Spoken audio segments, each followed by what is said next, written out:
effort today. You've got over 100 folks already in the room and growing. All right, well, welcome everybody. I know we certainly are looking forward to this session and certainly appreciate your participation today. We were talking earlier, that's a beautiful day, and so you have a lot of choices to make, and we're certainly glad you've chosen to participate in our session. We've got some outstanding speakers today that you will be hearing from. Just quickly, we have Chris Lawrence, agronomist with NRCS. We have Bob Warren, who's going to be representing Brandon Farms. He farms with his father in Essex County. The principal crops they raise there are corn, soybeans, and cover crops, and they actually manage their cover crop just like a cash winter or rye crop. And then we also have David Bryan. David is the Ag Incentives Program Manager with Department of Conservation and Recreation. And then we also have Steph Darley, who's a nutrient management specialist, and she works out of the Suffolk office. And with that, Kendall mentioned on the questions, I'm going to be monitoring the chat box, but we really encourage you to ask questions of the presenters. They do not mind if you stop them right in the middle of their presentation. We will try to allow time at the end of the session for some questions, but we encourage you to kind of ask them as we're going along, and we'll ensure that we get your questions answered. And also, if you have questions once the session is over with, send them to Kendall, and Kendall and I will make sure we get them answered. And because that we realize how important that is. We do have a break planned, approximately around 2:30. We'll take a 10-minute break. Of course, just take care of your own needs. This is a long session, but I think you'll find it very engaging. And so with that, I'm going to turn it over to Chris Lawrence. Again, he's an agronomist with NRCS. And Chris, glad to have you. Thank you very much. Can you just confirm that you can hear me? We can hear you, and I can see your screen too. Thank you. Great. So again, folks, those of you out there, please realize that the speakers really can't see the chat box, can't see your hands being raised. So I'm counting on our excellent moderators to let me know. And as I've told you, you can interrupt me. I have prepared a lot of material for this presentation. The initial one you can see on your screen here from 1 to around 1:30, 1:40. My goal is to provide a traditional lecture and get some key concepts out there and trying out a new framework for thinking about nutrient management that I haven't ever shared before. So we'll see what you think of that. And then we have on both sides of the break, we have an interview style presentation, which is the bulk of today's session, with Bob Waring of Brandon Farms and Stephanie Dawley of Nutrient Management Planner with DCR. And then we'll go on to David later. So let me jump into this right now. I'm calling this section Nutrient Management, Key Concepts, Resources, and what I'm calling here the Fundamental Formula. So that is something I'm trying out on some of you. We'll see what you think of it. So first, some key concepts and resources.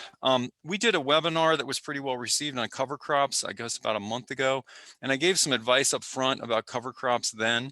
And this advice is also, a lot of it's relevant to nutrient management. You know, the first thing is what you need to know about nutrient management is a lot to manage. To learn all you need to know is going to take more than passive webinar watching. You're going to need to actively read, listen, and above all, get out there and work with growers. So I know for some conservationists, you know, this is all going to be new. And if it seems overwhelming, there's a reason, because it is a lot to manage.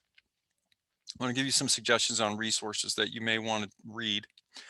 Another point stands for all forms of conservation agronomy. Quality nutrient management advice comes from planners, not robots. And doing it right is inherently difficult because it must be site and grower specific. We'll talk more about that today. So you reading old books is very good. There are lots of new tools online that may help, but nothing replaces thinking and thoughtfulness. And what I mean by thoughtfulness also is caring. We have to care about our clients and about the resource. So I encourage you to be a planner, not a robot. We'll hopefully illustrate some of those concepts again and during the interview. Know what you don't know. So this is probably the single most important advice for relatively new professionals. The swimming pool of nutrient management details can get very deep, and you need to know which end you're jumping into. If you're not in the shallow end and you're out of your depth, you can still get across, but you have to ask for help. And so some of the names that you're going to hear today, voices you'll hear like myself, David more on the VACS program, we are here to help. And above all, know what you don't know. Don't jump into the deep end if you're not ready. So on the subject of educating yourself, I'm going to offer you some recommended resources. And these are all free in PDF format, except where stated otherwise. There's one that's not. And what I suggest you do, if you want to get a hold of these documents, just download the PDF of these slides after the fact and just type the obvious keywords like building soils for better crops. Just type the obvious keywords into Google or your favorite search engine, and you can find these items, including this article, for instance, by Morris et al., Strengths and Limitations of N-Rate Recommendations for Corn. This is a really good one I'll mention in a moment. But I really like building soils for better crops for folks who are new to nutrient management, who also have a soil conservation and soil health interest and professional responsibility. Building soils for better crops is about holistic soil management. It's not just about nutrient management. The first part is about organic matter management, physical properties of soils, and many other aspects. And then I've highlighted here, there's a significant and very useful section on nutrient management. So for the newbies out there, I honestly think this may be your best source. Consider getting this. The Mid-Atlantic Nutrient Management Handbook, you can see written by a significant range of Mid-Atlantic universities, Virginia Tech included. If you're studying for the Nutrient Management Planner's exam, this is one that you want to read, and I'm going to cite this. Has some similarities to the previous book, but is more nutrient management focused. The Agronomy Handbook, an oldie but a goodie from Virginia Tech, Virginia Cooperative Extension.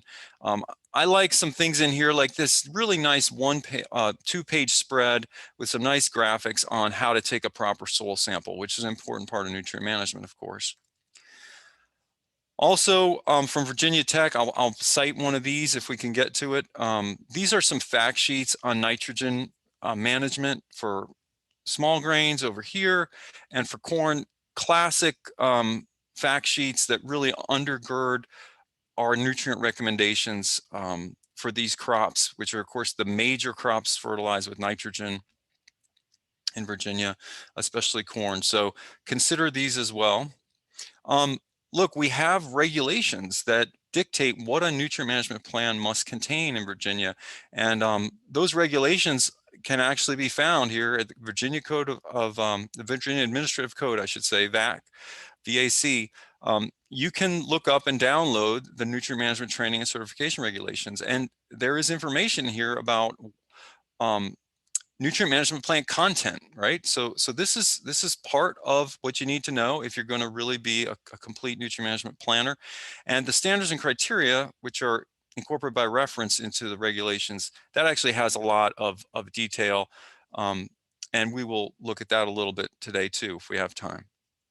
The last thing I want to offer, and I know there's some folks on the call who are more experienced, and I really, for those who feel like they already know a lot about nutrient management, I really encourage you to look up and get this paper. It's relatively recent. Tom Morris from Connecticut, but a wide range of experts on nutrient management and particularly corn fertilization from all across the eastern United States. A remarkable document with some remarkable information that I'll try to cite as well. So this one is from the Agronomy Journal. Again, it's free. Just type it into Google, some of these keywords, and you'll find it.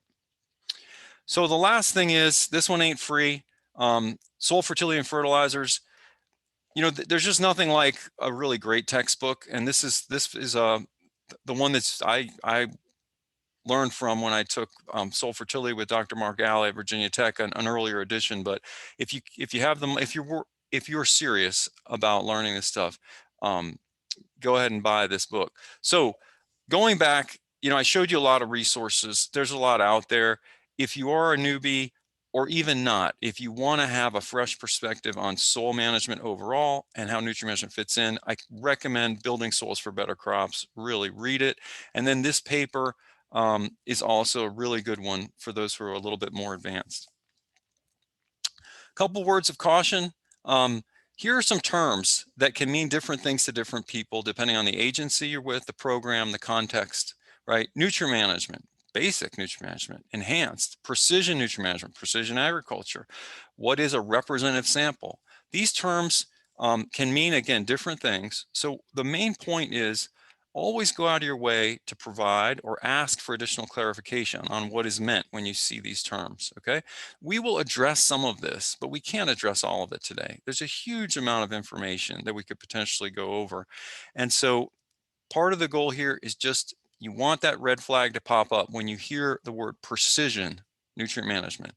Clarify, make sure you know what the person you're talking with is thinking that means. So let's get into a definition. Nutrient management, I propose there are two levels of meaning to the words nutrient management. And here's a broader, less commonly used one. And I think it is important to point this out. That, when we think about managing nutrients, one approach is really the idea of a more holistic analysis of the entire landscape and treating the landscape to minimize loss of nutrients.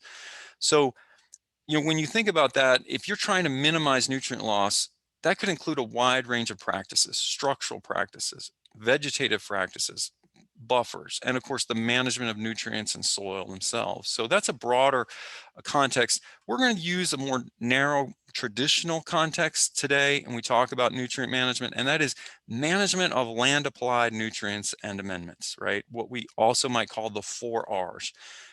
Nutrient management in the more narrow context is a lot about putting the right rate of nutrients out, the right time, placing them the right way in the right form, right? So that's what we're talking about. And again, our primary focus for today. So just a couple other things about the nutrient management definition. I like to put it in plain language like this. Nutrient management in the narrower sense is about feeding the need of the crop, but not exceeding, right? We want to feed the need, but not exceed. Okay, so why? Why do we want to feed the crop's need? Well, productivity, boosting yield, and profit. Our society, our farmers are set up to maximize yield. That's how this game works. But why not exceed? Well, two big reasons. One, for efficiency, right? We don't want farmers, and farmers don't want to waste money, but also there's a big environmental issue, right? Because nitrogen and phosphorus in particular, but sediment as well, they're important inputs to agriculture. They have great value when they're in place. When they're out of place, they have a major environmental costs. So we have this tension between feeding the need and productivity and boosting yield and not exceeding, right? Efficiency, cutting the amount we apply, protecting the environment. You have this green versus blue kind of struggle here. And my question is for you, well, which comes first for the conservationists? What's your priority? Well, I'm not sure what the priority is, but I know which should come first. And this is that you should always start with trying to make sure you understand and let the farmer know you're trying to help him or her meet her key need, right? If you are not focused when you first get out of the truck on what the farmer's interested in, you will quickly become irrelevant, not welcome, and therefore useless. So any good environmentalist knows you never want chlorotic corn, and that's yellow corn, but I'm talking about not the grain, the plant. You don't want a field of yellow corn to be your calling card, because you will not be asked back. So there are two key implications to this idea that we want to focus on the farmer's needs. First, we generally err on the side of not shorting the crop. We feed the need first, okay? And this is an underlying premise for most nutrient recommendations. And I want to emphasize this because for some of you may say, well, why are we being so generous with nutrients? Because it's a voluntary program. And we have to have people interested in participating in nutrient management in general. A hard program to enforce if it is regulatory, okay? Hard to see what somebody put down last week or last year. The other key implication about understanding what's important to the farmer is this idea. You don't need to understand the economics, but you must not underestimate the importance of the economics. All right, remember, I don't expect you to understand all the economics. I don't even understand them all. But you have to remember, economics are important. So give me an example, Chris. So here's an example from the Soil Fertility and Fertilizers book. It's one of the books you have to buy if you're interested in. And it's just an example of how complex the economics can be. And all I'm going to say is that, this is looking at how soybean prices, the rate of lime applied to combat soil acidity, right? We're trying to raise the soil pH, and yield response, how those factors affect the net return, financial return to liming. And the idea is that, when you buy limestone, it is not a short-term investment. It has a long-term value, right? So the idea is the limestone costs are amortized or spread over 5 years. There's a relatively high interest rate by our standards. By the way, this is from 1980. The point, though, is not really what's in this, what the exact numbers are, but the idea that, you might say to a farmer, well, the soil test calls for 4 tons of lime, sir. And the farmer might say, I'm not putting that much lime out. You say, well, that's the optimum. That's what you should put out. Well, if the return on investment is likely to be a low yield, low return on a low yield, and prices tend to be low at that time, then the return, the dollar amount returned to liming is very low. Meanwhile, if the yield response is likely to be high, prices are high, the return to an investment can be high. So the idea here is you may find farmers sometimes saying, I don't even want to apply all the nutrients you're recommending because they don't see the economic benefit. Something you'll have to always keep in your mind. So at this point, I've fired through some upfront material, and I've got this next section of my presentation I want to jump into. And I'm just going to take a breath here and let my moderators confirm that everything's in order. Yes, Chris. All right. I reckon one question that has kind of surfaced from your earlier comments, those of us that have followed the markets, specifically the commodity markets, the prices right now are fairly attractive to the producers. Is it anticipated that maybe a planter, he or she should work more closely with their farmer, because a farmer may decide to put down a little bit more N and P that's, say, in his plan, or even if they don't have a plan? Is that something that maybe you or Bob or Steph could address? Well, grain prices are high, but fertilizer prices are high too. And I've heard, in fact, Bob, if we do get to that point in the interview, he's already told me he is concerned about he may not apply all the phosphorus that's even recommended by his plan because the prices are so high. So I'm not sure I would think about it that way. Okay. I think we need to focus. I suggest we really need to focus on making the farmer as efficient as he or she can be, Right. Regardless of prices. And so I don't think about it that way. I'm hopeful that we're just adapting and understanding the different realities. But when crop prices are low, boy, that's a good time to be efficient. And when fertilizer prices are high, like they are now, it's still a good time to be efficient. So right. I'll just leave it at that. It's kind of a trick question. I think I might have heard you say it was a trick question, but I'm ready to move on. If you're building out the fundamental formula, look, I've never tried this before. Again, some of you are more advanced than others, and there's just so much to cover in nutrient management. And one of the things that I think you may find is that, when you look at how do we make a recommendation for corn nitrogen or phosphorus rates on corn, and we'll talk about this with Bob and Stephanie. It's pretty simple, but boy, there's a lot of other complicated stuff along for the ride, and there's a great deal of uncertainty. It's difficult on any individual field to accurately predict nutrient need. And so what I thought I would do is build out what I call the fundamental formula, present you guys with a framework and build it up. By the time we get done, it'll look pretty intimidating, but I want to build it up for you And this is hopefully a framework that you may not fully understand today, but maybe a jumping off point for additional education and other stuff as we go forward. So we want to feed the need, but not exceed, okay? But what is that need? How do we estimate this all important need? That's $1 million question. So a first step, and again, we're building out the formula. The first idea is, well, the amount we want to feed to the crop is its need. Well, what is its need? We're going to start with the crop uptake concept. The idea that the plant is going to take up, for any predicted crop yield, it takes up a relatively well understood amount of nutrients. So again, it's uptake, right? So here's a table derived from the Agronomy Handbook, one of the documents I mentioned to you before, looking at 3 different levels of corn yield, right? Here's the grain and stover and total. Grain yield of 3 bushels, stover yield of 3 tons, right? This is what it takes this is what a plant takes up in general when it, what the plants take up, I'm sorry, on a per acre basis in nitrogen, P as phosphate, K as potash, right, per acre. 100 bushels, the crop is going to take up, the plant is going to take up about 157 pounds of nitrogen per acre. You double the yield to 200, going to take up 300 pounds of nitrogen in that plant. Okay, that's interesting. That gets us started on this idea of how much to feed.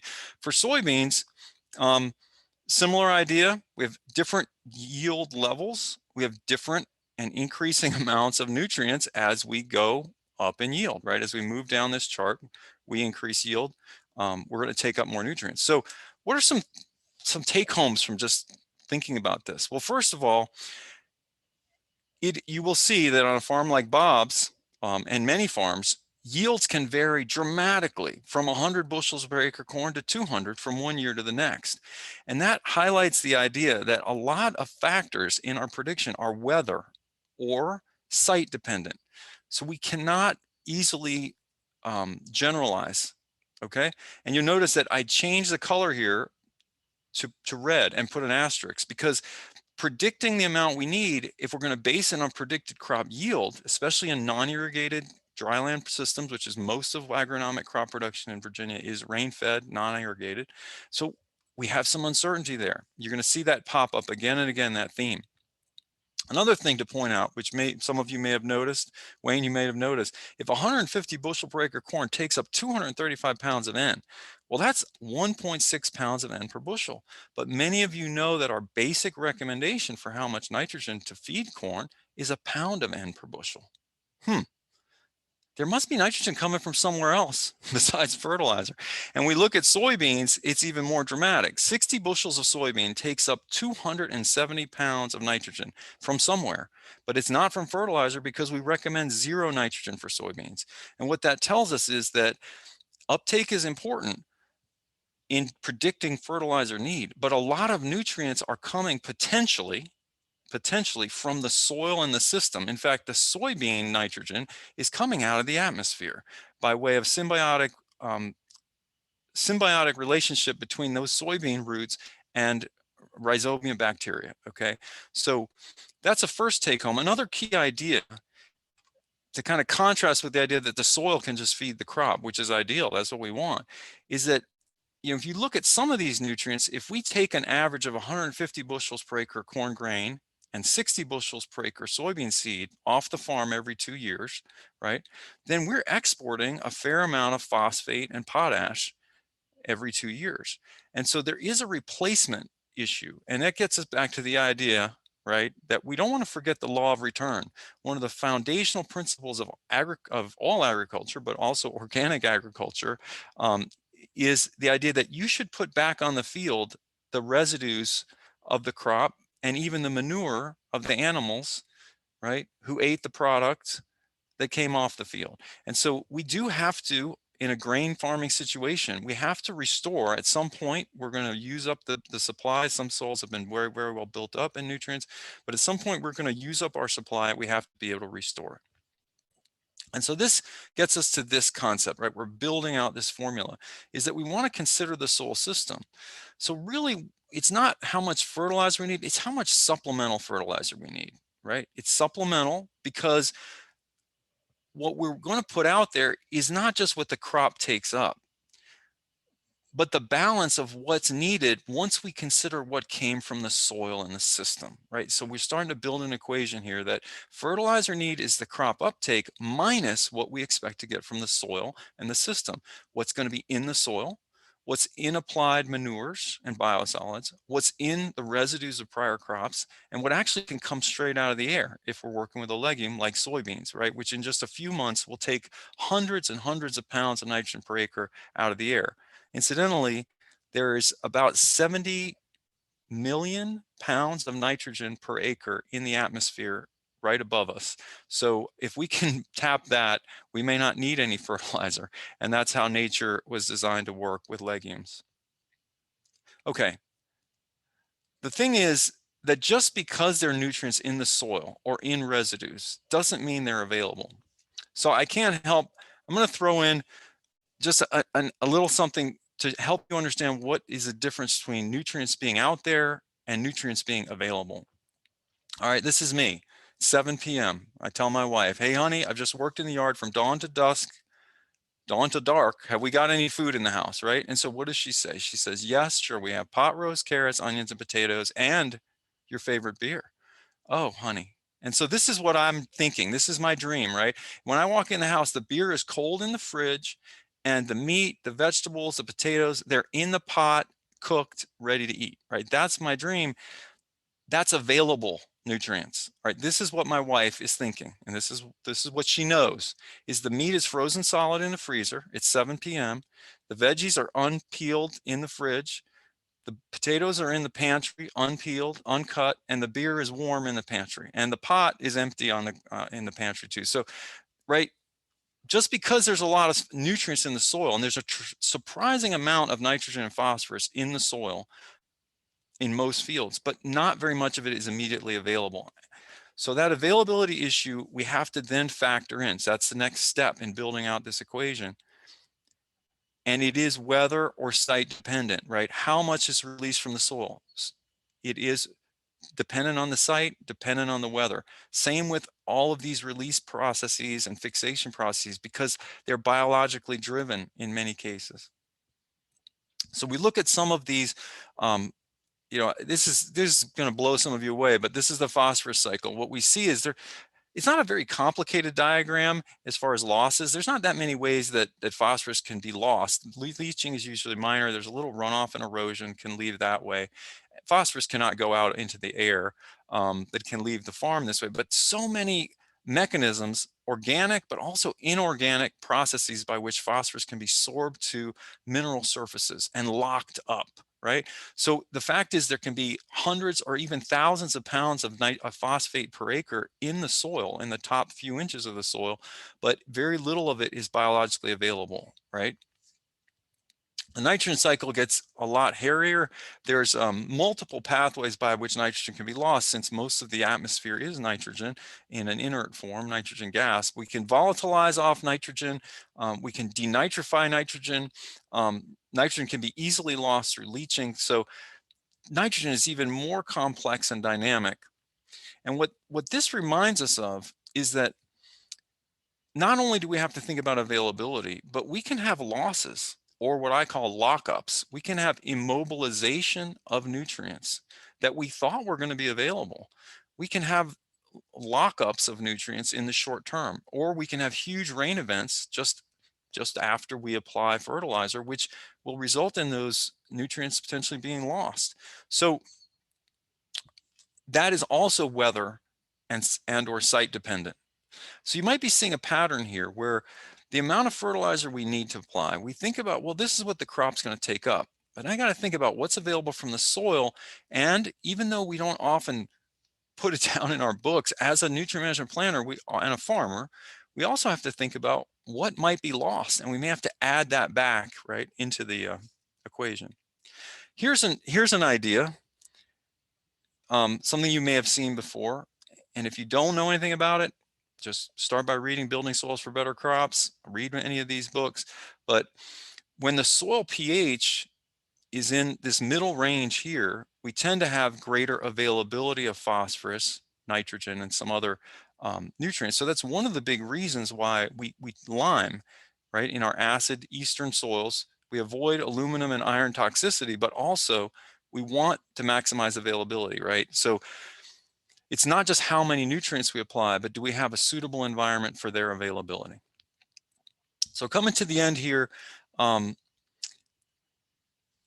know, we have sort of a recipe, very general concept of how we figure out what a crop needs. But then we also have to think about efficiency, right? How are we delivering that? Because the reality is most fertilizer traditionally that's applied, most nitrogen and phosphate fertilizer that are applied never get into the plant. They either get lost or they get sucked up by the soil or some other process, potentially to be hopefully released in the future. But in many cases, you know, the nitrogen, if not applied in an effective manner, may just disappear.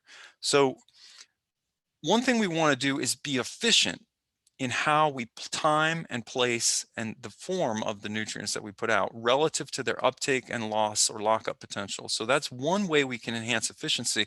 And the way to think about it is if we have poor efficiency, if like, you know, only a quarter of what we put out gets into the plant, well, if you divide the amount we need to feed by, if you divide it by something less than 1, this number gets bigger, right?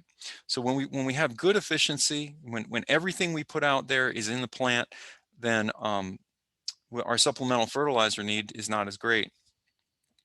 Another idea is the idea of precision agriculture, which is how we respond to spatial variability.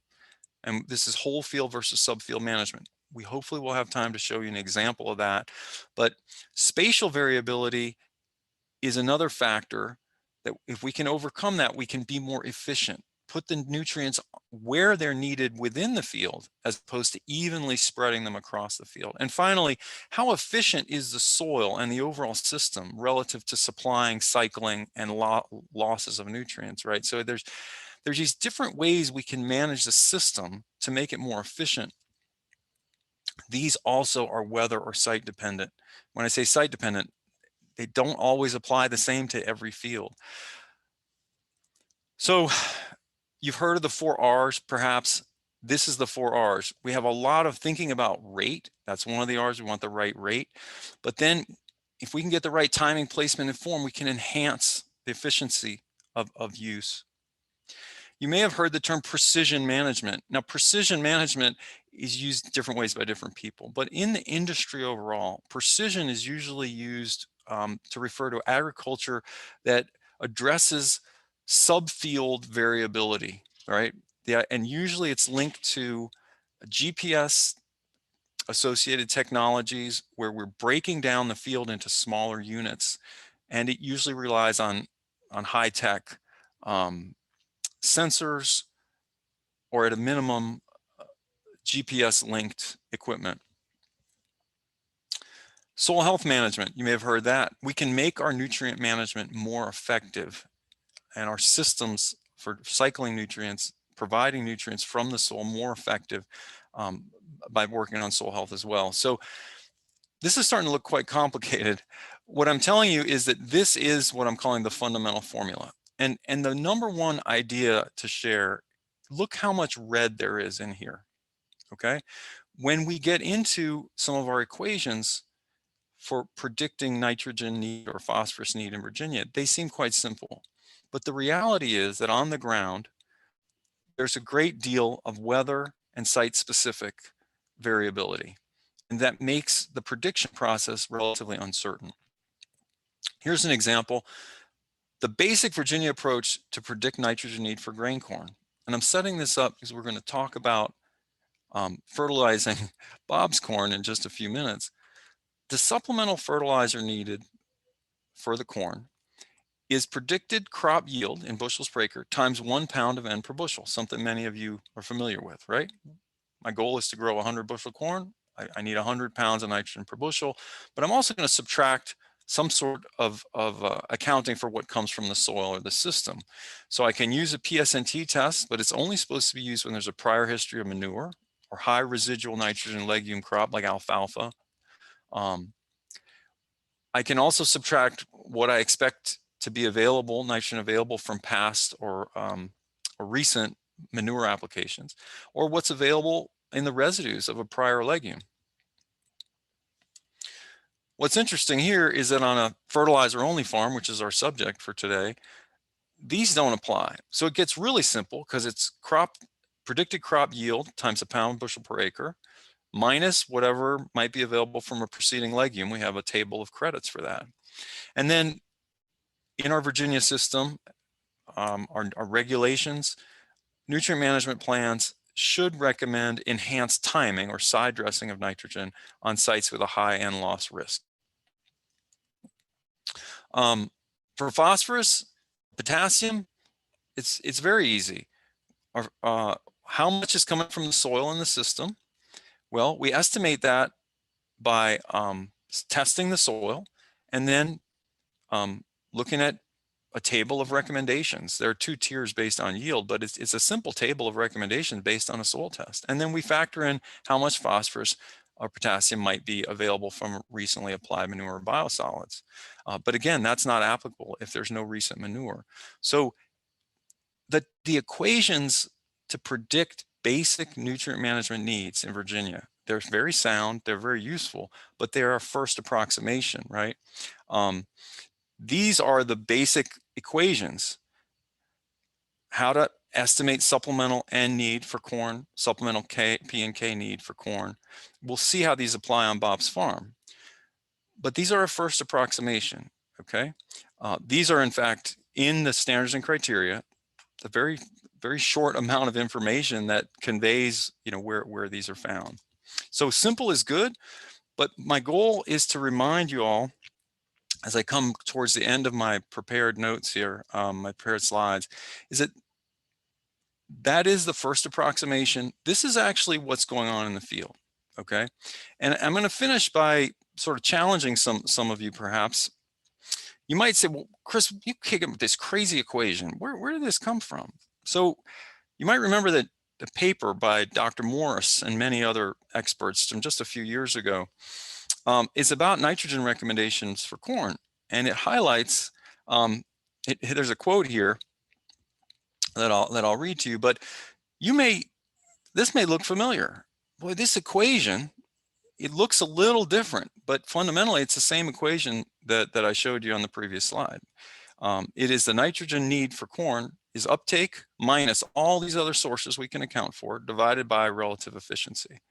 And it does seem overwhelmingly complicated, but the bottom line is that there's a great deal of uncertainty in the real world about the availability of these different sources and how much uptake we're going to have, because yield is hard to predict a year ahead, and how much efficiency we're going to have. It's all soil and weather and site specific.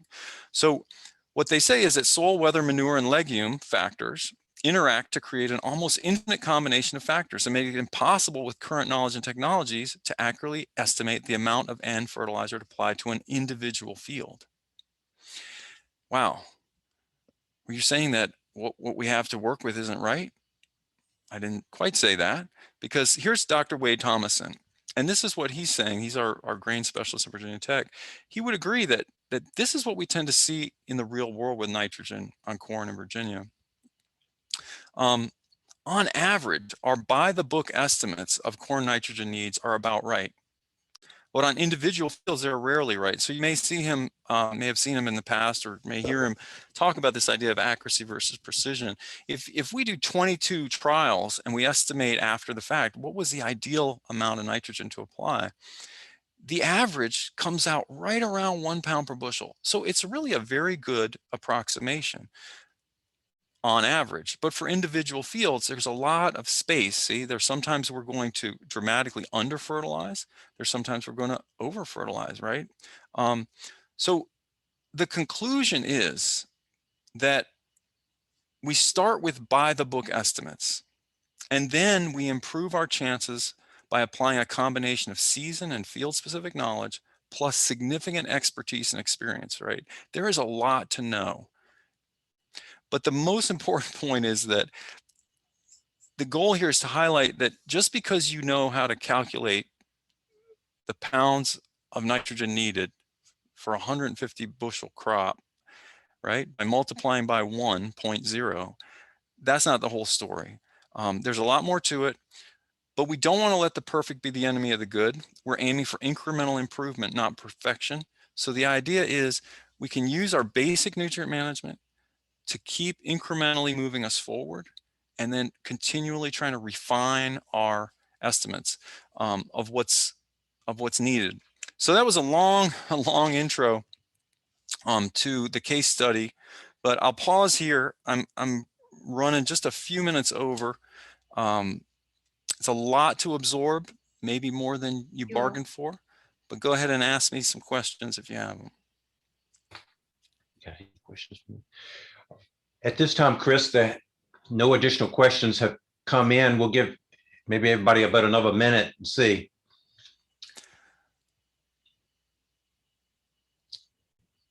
So, you know, what we're going to do now is shift over to a case study involving Brandon Farms. Of course, Bob Waring and Stephanie, who've been very kind to put up with me as we prepare for this. I assume they're on. Is that true? Yes. Yeah. There's Bob. There's Bob. Chris, I'm here too. that beer needs to go in the refrigerator in the garage. Okay. That way it's always cold. I need you to help me build a garage. I don't have one in my house. And my shed's too full of tools for a fridge, but that's a good idea. I need to work on that. Well, again, a lot of information, maybe too much, but we'll look forward to your feedback in the chat or otherwise. So let's talk with Bob Waring and Stephanie, and you know, this is Bob's operation. Bob is also a nutrient management specialist focusing on precision nutrient management. So Stephanie's here kind of to keep me straight and maybe to keep Bob straight. But Bob, let me introduce just your farm in general terms, and then we'll draw you into it with some questions. This is a map of Eastern Virginia. Many of you are familiar with Tappahannock. And this little point right here, that's where we're headed. Let's zoom in a little further. Here's a photo of Tappahannock, Virginia, the Rappahannock River. And then this area right here is where we're headed. This is Bob's farm and where his family has been for a long time. So Bob, this is your place. I'll point out a couple things. You told me this is the house where your grandfather. Yep, that's my grandfather. Lived, or maybe still lives. Someone lives there, but they sold that a long time ago. But okay. Yes, that was the home place. How long has your family farmed this ground in general in this area here? Dad's 77, and so it's well before that. So 80 plus 90 years, maybe more than that. And then these are your grain bins and your shop right here? Yes, and we built, well, that was, my dad built that up there 30 years ago, and then we've expanded from there in the past 6, 8 years, 10 years. And so my house is on the creek back there behind it. Right here. Yeah. Okay.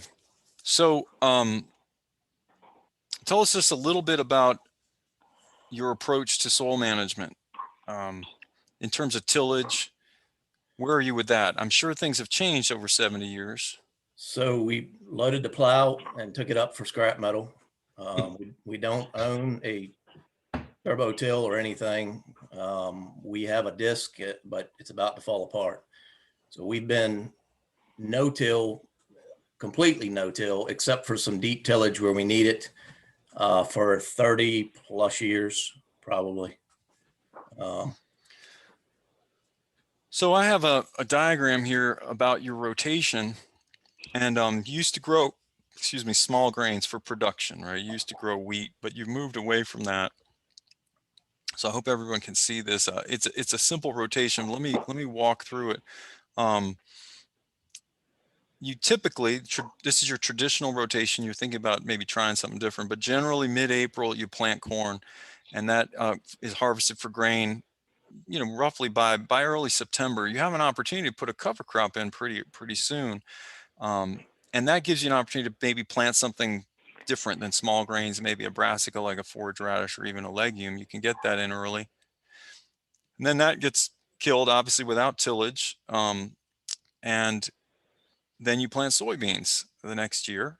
Those come off on the late side, with giving you only really the only option to really put a reasonable cover crop in, unless you were to fly it on, which we talked about last time. You're not a big fan of throwing Yeah, seed we on the don't do soil that. We surface. drill everything. So the only really good option is a small grain cover crop, which then precedes corn, and you start the loop again. How long have you been growing cover crops like this? Oh, 10 years in this, 8 to 10 years in this type of situation. Okay. Because we got rid of wheat. It's been about 9 years since we've got rid of wheat. So I don't want to go deep into cover crops. So we talked about it last time, but would you say that if someone wants to grow cover crops like you do, they need to factor that into their nutrient management planning and understand some of the pros and cons from a nutrient standpoint? Would you say yes? Yeah, it's very important. Yes. So again, guys, it goes back to, our simple formulas for nutrient management. They typically don't have a clause in there for cover crops. It's stuff you have to know, right? So we go back to that more complex equation. There's opportunities for tie-ups. There's also opportunities for nutrients to be provided by cover crops. So which takes us to this idea, is that, it's kind of illogical in some ways. You have small grains, which doesn't fix nitrogen from the atmosphere, preceding corn, which you would really like the cover crop to contribute nitrogen to the corn, but you kind of have the opposite going on with this situation. So I have these red boxes. Your goal is to better align your fall planting dates so you can get an earlier cover crop in, right, ahead of corn. So you notice here in this bottom, this is your proposed change to your rotation you're hoping to implement or move towards. Is the idea is that your soybeans would come out much earlier, right? And you could plant a high biomass legume cover crop and then try to maximize growth of that, and maybe plant green into it. And you notice we pushed back your corn planting date, right? Yep.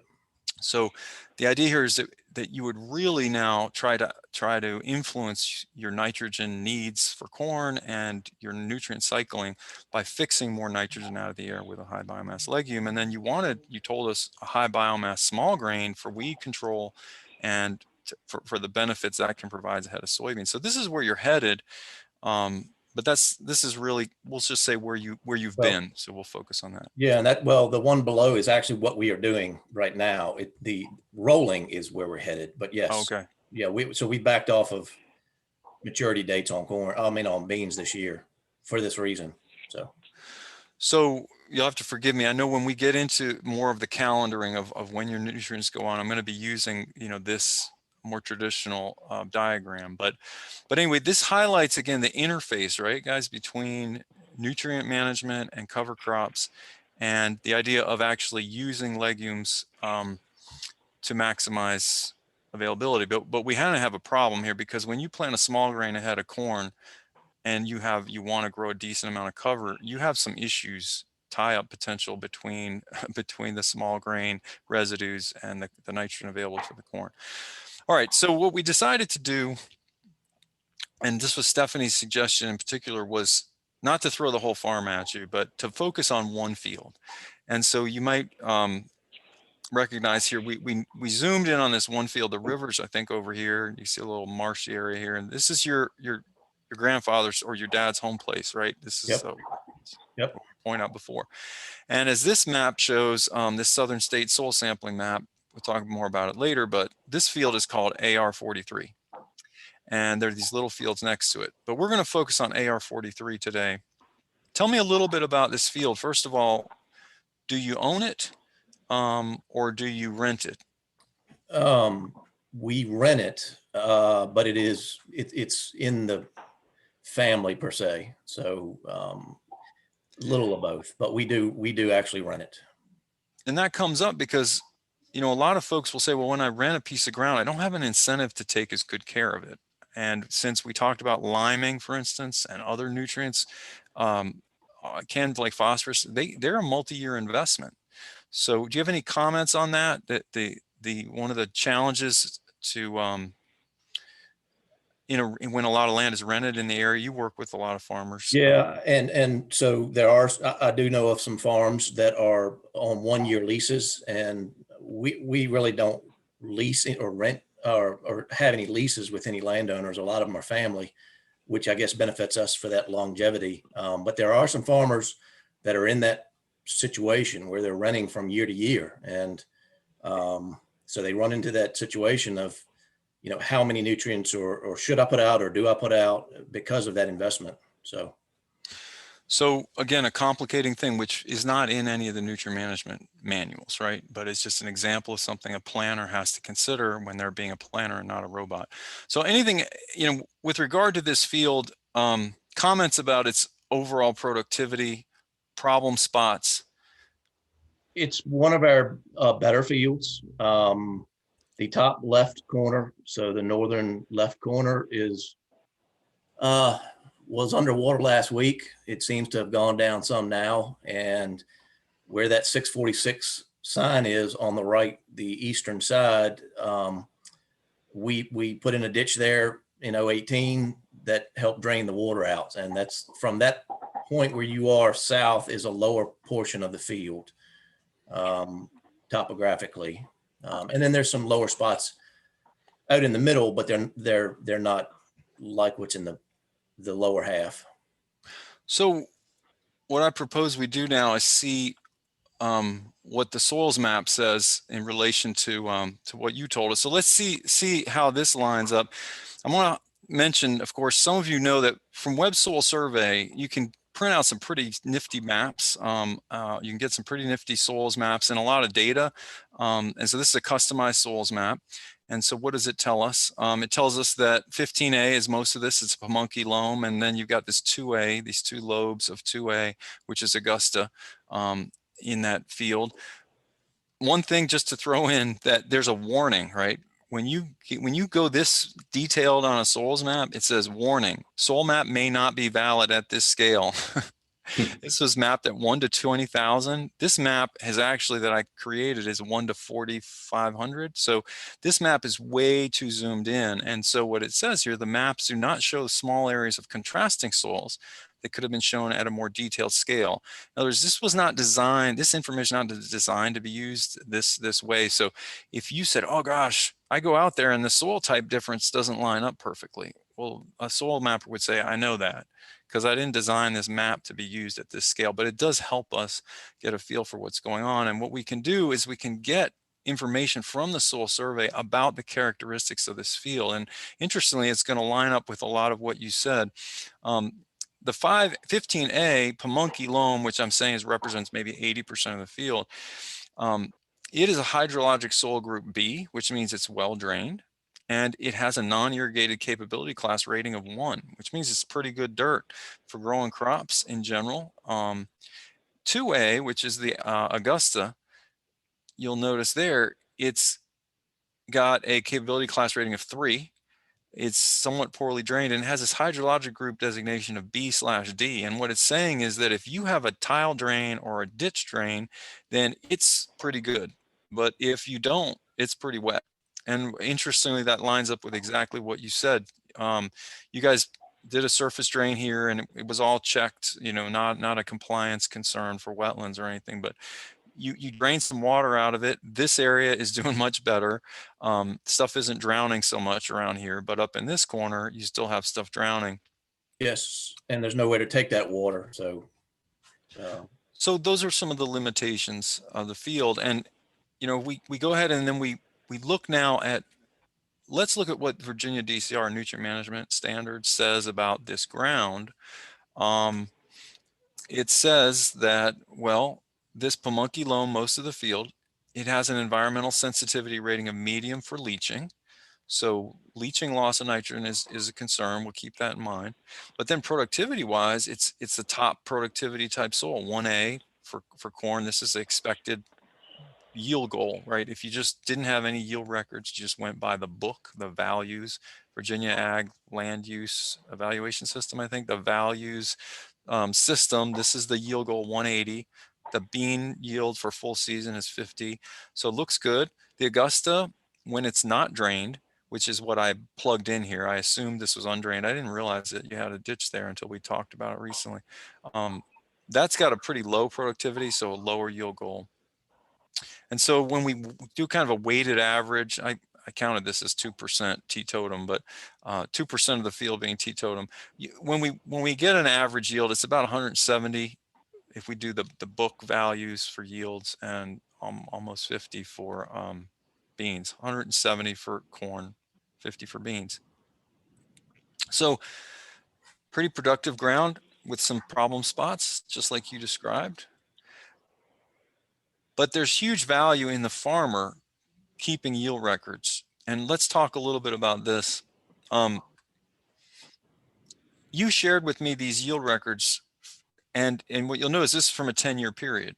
And of course, to get 5 years of corn yield records, you need a 10-year period because you're growing corn every other year.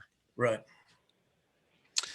So tell me, first of all, you have these yield maps for 3 years. This is 2018, this is 2019, this is 2020. Tell me a little bit about how these maps are generated. So I use John Deere, but I also use Climate Field View. And I've got an iPad in the combine that is showing me, as we're going across the field, it's pulling data from the combine, and it's mapping it for us in real time as we go across the field. And then I'm able to pull those, download those, and look at, use polygons to look at certain portions of the field, or block off other portions. So I can look and see specific parts or the entire field. So just some patterns. I noticed that there's some lobes here that are missing on the beans. There's this one keeps showing up here. What's happened there? Why is there no yield there? Well, that's the portion of the field was still underwater as of last week. The one where your cursor is now, we had to essentially leave those beans, and I think we came back and got them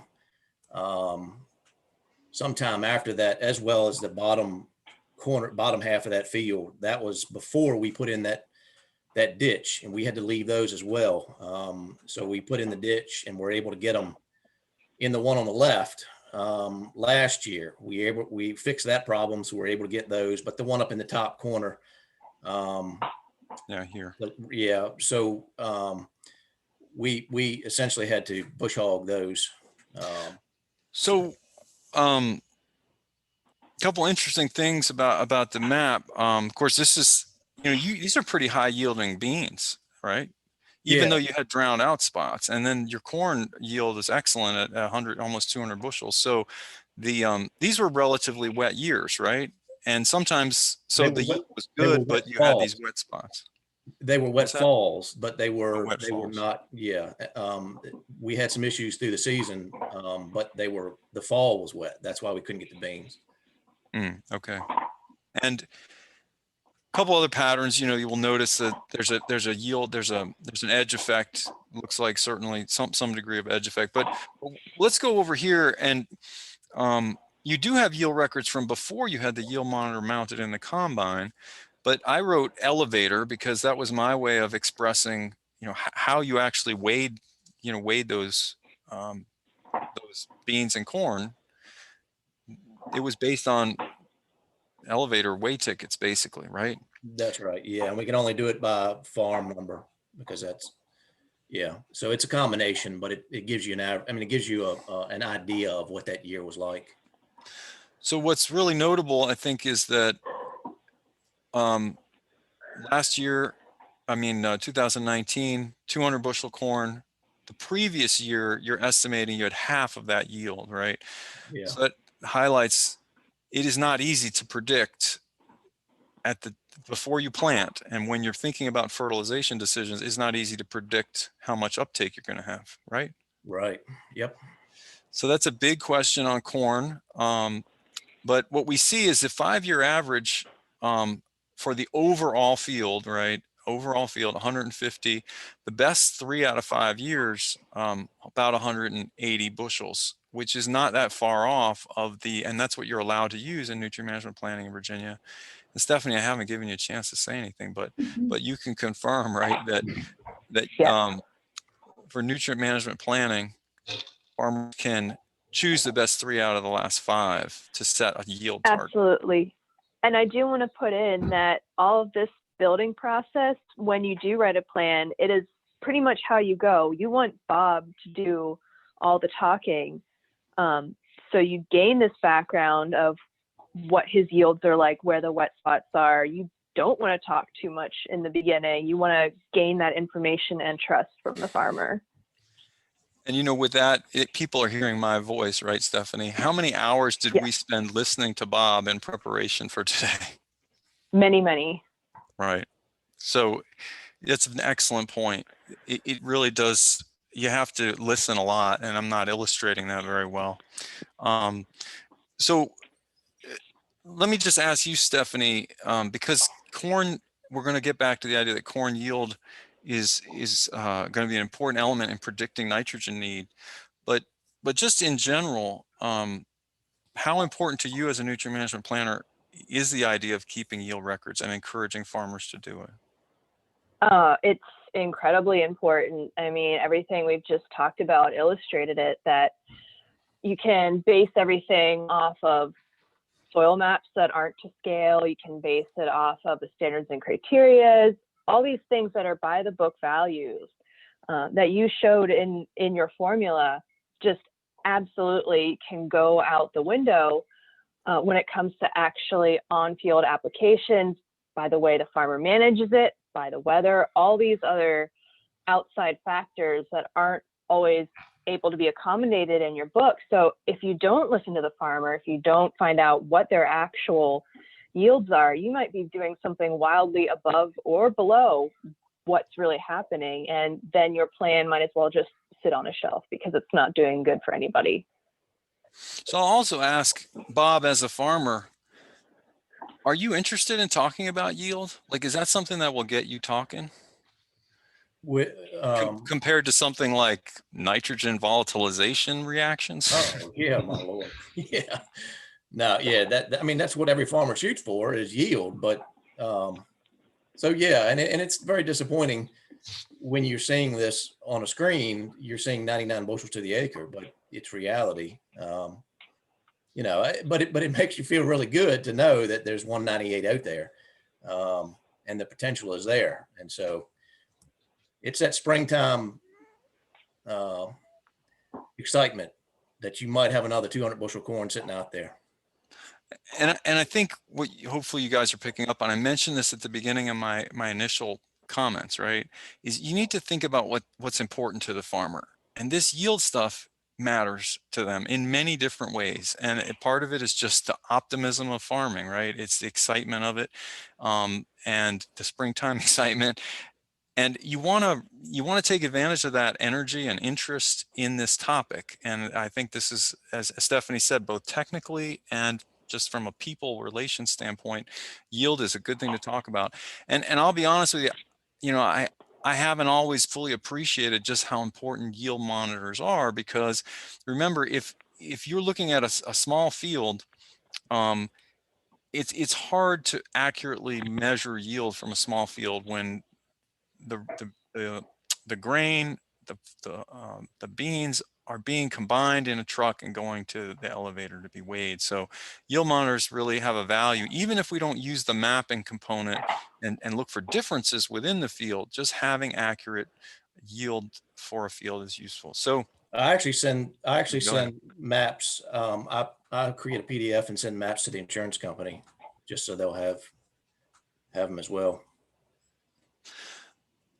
So let me push us forward. What I'm going to do here is compare. It is pretty remarkable that the best 3 out of 5 for these crops is a little higher than, but it's not too far off of our weighted values, from the book. And because I didn't account for the drainage of the Augusta, which is going to increase the yield, this yield probably should be just a little bit higher by the book. But look, just remember that there are some fields that are rated very low. And in fact, the farmers' yield records will show the very, very high yields. And so this issue of collecting yield information, I've always said, is an important element of enhanced nutrient management, because you can write a plan by the book, but you can get better information, as Stephanie said, from the farmers' yield records. All right, so let's now start to figure out how much nutrients you're going to apply. And this looks kind of busy and a little overwhelming, but it's actually relatively simple, right? These are the formulas that I developed before. How much the supplemental and fertilizer rate needed, which is predicted yield minus what's available from legumes. And then we do want to do some enhanced timing or side dress. This is for corn, nitrogen. But let's for now focus on supplemental P and K fertilizer need. And even though there's lots of things that we want to consider in the real world, we start with a soil test and we apply Virginia Tech DCR recommendations. And this is them right here. All we need is that soil test level, low, medium, high, or very high, and that'll tell us what P and K or phosphate, potash to put on. So we'll move forward with that, but I do want to remind you we're going to look at those equations, but there's all of this other stuff, right? The immobilization, the losses, the weather variability that all plays into it. All right, so what we're doing now is we're looking at the soil test-based nutrient recommendations. And what's really nice on this field is that you have sampled it 2 ways. The first way is that you've personally gone out and done your traditional whole field soil testing. So you've gone out here and pulled soil samples. So here's a guide from Virginia Tech, but you tell us, Bob, what's your approach to soil sampling? First of all, when do you typically do it? Most years it's fall. Shortly after crop comes off, I'll go out and start pulling it and figure out what we got. And that's essentially for lime, because if we need lime, then we need to get it out there and give it time to begin to react. This year, we didn't get them until January, February. It was just so much water that I couldn't pull them. So most years it's fall.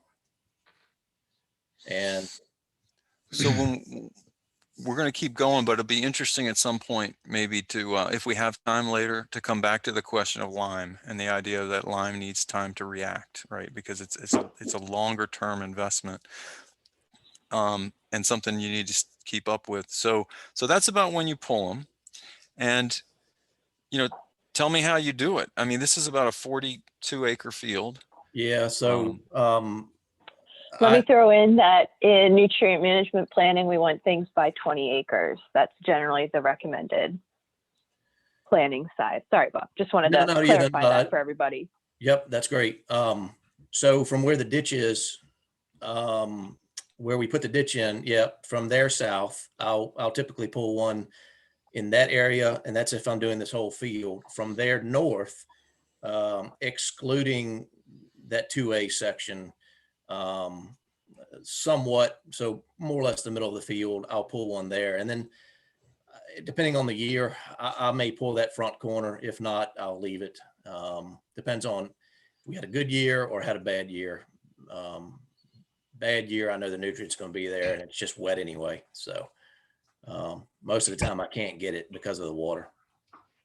So, and then I'll weight it. I'll sort of weight it, but I'll get a good average from those two. Right. And so what you're trying to pick up is, are there dramatic differences, right, in the nutrients recommended? So you're not doing it maybe with a fancy computer program. You're just eyeballing the results. But I will highlight again, this is from the Agronomy Handbook. There's different examples, but I really like this because they're the basic pictures here, but it shows, divide up the field, which you've done. And then it's saying like walk in a zigzag pattern, right? You want a representative sample. So you make a bunch of stops, right? With a bucket in your hand and, Yeah. and an auger. I mean, And I'll do about 20, probe. 15 to 20 stops in those two sections. You know, one thing that's really interesting is that, you know, 20 acres really should be the maximum size that ever is represented by the soil that goes to the lab in a box. In fact, this document from Virginia Tech actually says, you know, it's desirable to divide the field into small areas of 5 to 10 acres each. So I think that used to be at least on the boxes from Tech. You remember that there's 2 million pounds of soil in the surface layer of an acre. So there's 40 times that amount of soil that you're proposing to sample and put in, you know, into 1 or 2 small boxes, you know, maybe a half pint or so. So this representative sampling is the greatest source of error in a lot of nutrient management work. So the classic example, right? Stephanie, you're not allowed to stop here on the road and just grab a handful of dirt and No. that's it, right? No, that would get you drummed out of the service. But the truth is that I've never really understood this, Bob. I talk to farmers sometimes, they make humongous decisions, financial decisions based on the results of soil samples, but sometimes I will ask them, well, what depth are your soil samples being pulled? And they don't know. Can you address that, both of you as nutrient management planners? I mean, is it important to know how deep someone's pulling your soil sample? Absolutely. If you're going too deep, you're getting beyond the root zone and hitting nutrients that are not available. Too shallow, you might be missing a whole bunch. So it's really important to hit that sweet spot, that 4 to 6 inches. Yeah. So Yeah. I pulled samples on this field to 6 inches this year just to get an idea. And then I went back and pulled them 0 to 2 and then 0 to 12 just to get an idea. And they all came out pretty close. So 0 to 4, 0 to 6 is what we've always used for a general recommendation. And that, again, that's a starting point. That's just generalized. So what we often see in no-till systems, because there's no mixing with tillage, is that some of the traditional approaches to soil testing and sampling are you know, need to be called into question. And so in some states, they'll actually recommend taking a really shallow sample, more for lime needs, because that lime, right, is going to interact just with the surface, and then maybe taking a 6-inch. So depth is important, representativeness is important, it's all important. And so you shared with us, these are kind of your ratings, right? And we'll just say they're the whole field, right? Based on the samples you pulled by hand this past fall. pH is 6.4, a phosphorus level, or phosphorus level of medium minus is how Virginia Tech reports it, and a potassium level of medium plus. So let's take that, and Stephanie, you're the expert. Now, a lot of this for a lot of folks is done by Nutman or some other program, but this is in the book. You know, it's pretty simple, right? You got 2 soil productivity groups 1 and 2, or groups 3, 4, and 5. And you remember, this soil is almost all productivity group 1 according to DCR. And there's your soil test level. We got a medium minus and a medium plus, and then we get our phosphate and our potash off of here. But it doesn't say medium minus. So no, which one do we the minus pick? would be actually, and it's a little reversed from what you would think of. The minus would be on the higher side of the nutrient that you would be recommending. So that'd be closer to 100.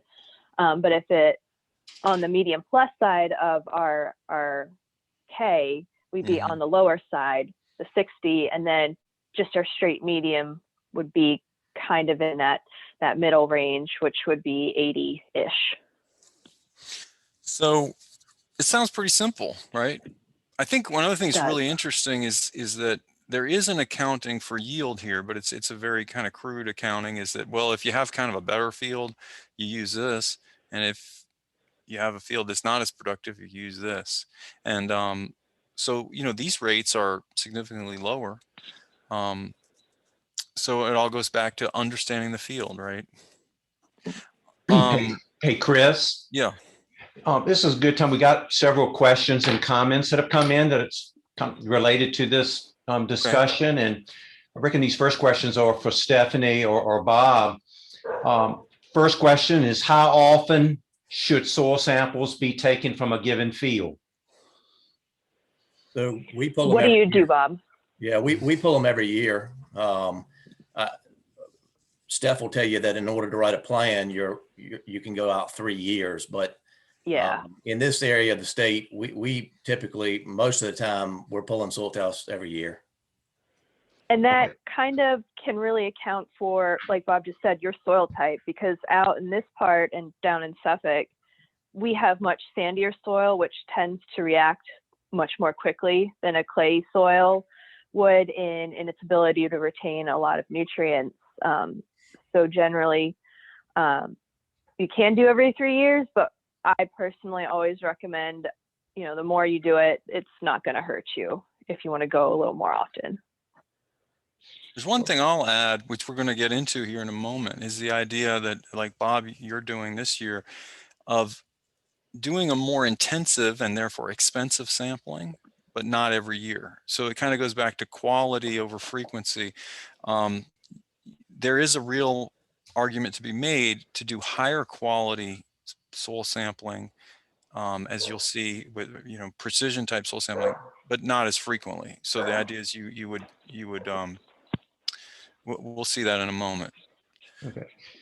And second question, when you get soil laboratory test results, a lot of times you'll see the acronym EAN, and it stands for estimated available nitrogen. How useful have you found this metric to be in terms of nutrient management planning? Okay, I'm going to take that one for now. And I want you to know that this estimated nitrogen availability is a very complex question. And it's one that we may not be able to adequately address today.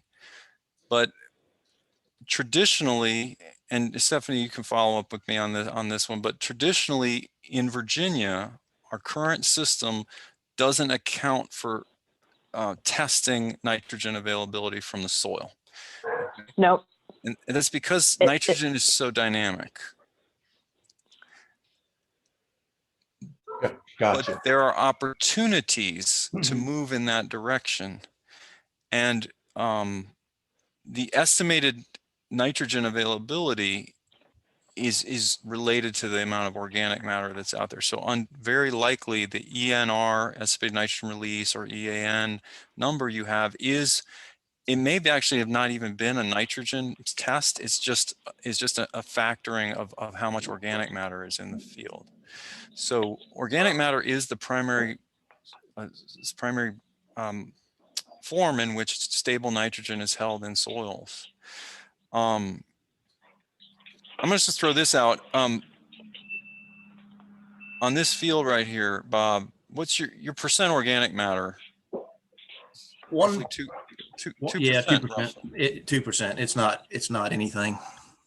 It's not high, but for this soil type, that's pretty good. And you've been building it with cover crops and no-till. I'm trying. Yeah, but it's hard. But it's gone up. It's gone up. I'm sure it's gone up a lot over 30 years of no-till and 10 years of cover crops. 30 years, yeah.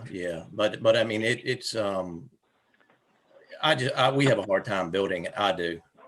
Well, I guess what I'm highlighting is that doesn't sound like much, but over 30 years, I'm assuming you probably have built it. You may have doubled it over 30 years, which is a huge impact. But so there's about 2,000 pounds of nitrogen in organic form. I can tell you in the top 6 inches, 2,000 pounds per acre, all right, of nitrogen in this field right now. And that's a lot of nitrogen. And the question is, how much of that organic nitrogen is available? And we can estimate some of it. I'll just leave it at that. But there's a whole other element that a conservation, that a nutrient management planner like Stephanie or the other guys are going to think about when you tell them, hey, I have been building organic matter for years. You know, I have really good, I mean, I have a lot of cover crops, a lot of earthworms, a lot of cycling. That's something to keep in mind. All right, I'm going to shut up. Stephanie, any other comments? Nope. All right, next question. This question is for Stephanie or Bob. Can y'all comment about nitrogen stabilizers? Yeah, I've never used them. I've talked to Extension about them, and I think maybe there's a place for them.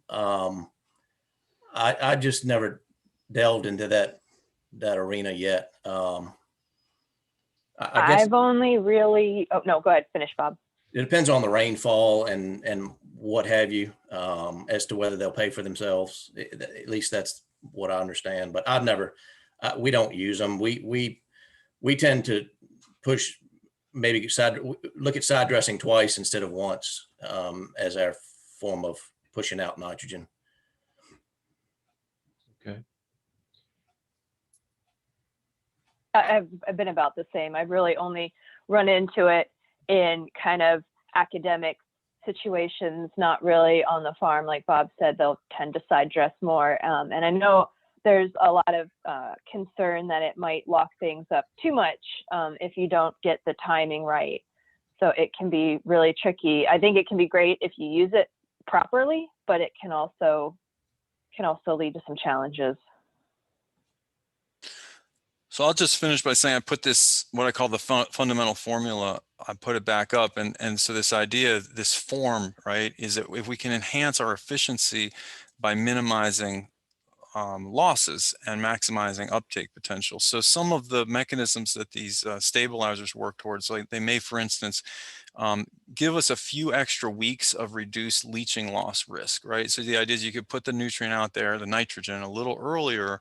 Now, because our weather is so dynamic, and you know, we don't have, because our weather is so dynamic, and we can have huge rainfall events. You're going to get a few extra weeks possibly of protection, right, from leaching, or from volatilization. So these are some of the mechanisms that these stabilizers are trying to address. But notice it's all red, right, in the diagram. It's all weather dependent. So it's like Bob said, and it's field by field.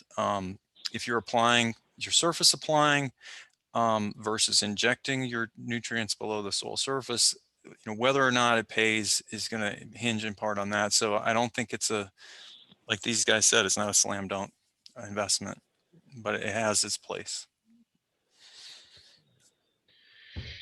And a couple more. This one's to Bob. The question came from the field. What is being done with the corn stalks on your farm? And then do you use any manure for composting with the corn applied to the field? No manure. Corn stalks, right behind the combine, we'll normally chop them up.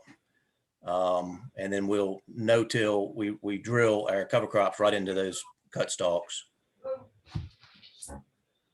Okay. All right. Chris, you start back. That concludes the questions at this point. So we were going to quit right around, I believe, 2:30, right, and have a That's little right. break. Yeah. Is this a good time for you? Yeah, I think, let me just see what's coming next. Maybe we can just mention this and then we can stop. So what we're doing, guys, is we're building this corn nutrient budget, right, for AR43 for 2021. And you notice it's a whole field approach. We have some boxes to fill. Lime, based on this soil test 0. And we put in this box 100 pounds of phosphate. Remember, as Stephanie said, it came off of this chart, right? We were medium minus for phosphorus, so we're putting 100 pounds on. We got the potash came off of this column, and we have some other boxes to fill. So when we come back, we'll go back to this chart and keep filling in the boxes. So let's take a 10-minute break. Yeah, we'll take a 10-minute break. And so we'll come back at 2:35.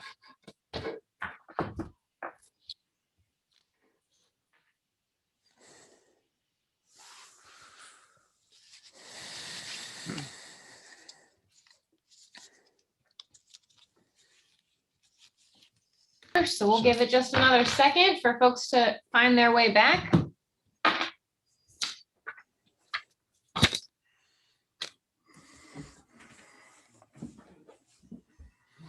I'm really excited about participation today too, guys. We've had up to 150 on the line with us, and for such a beautiful day, I am really excited because I luckily don't have windows in this room to be calling me outside.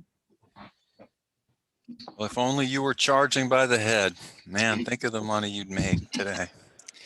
Yeah.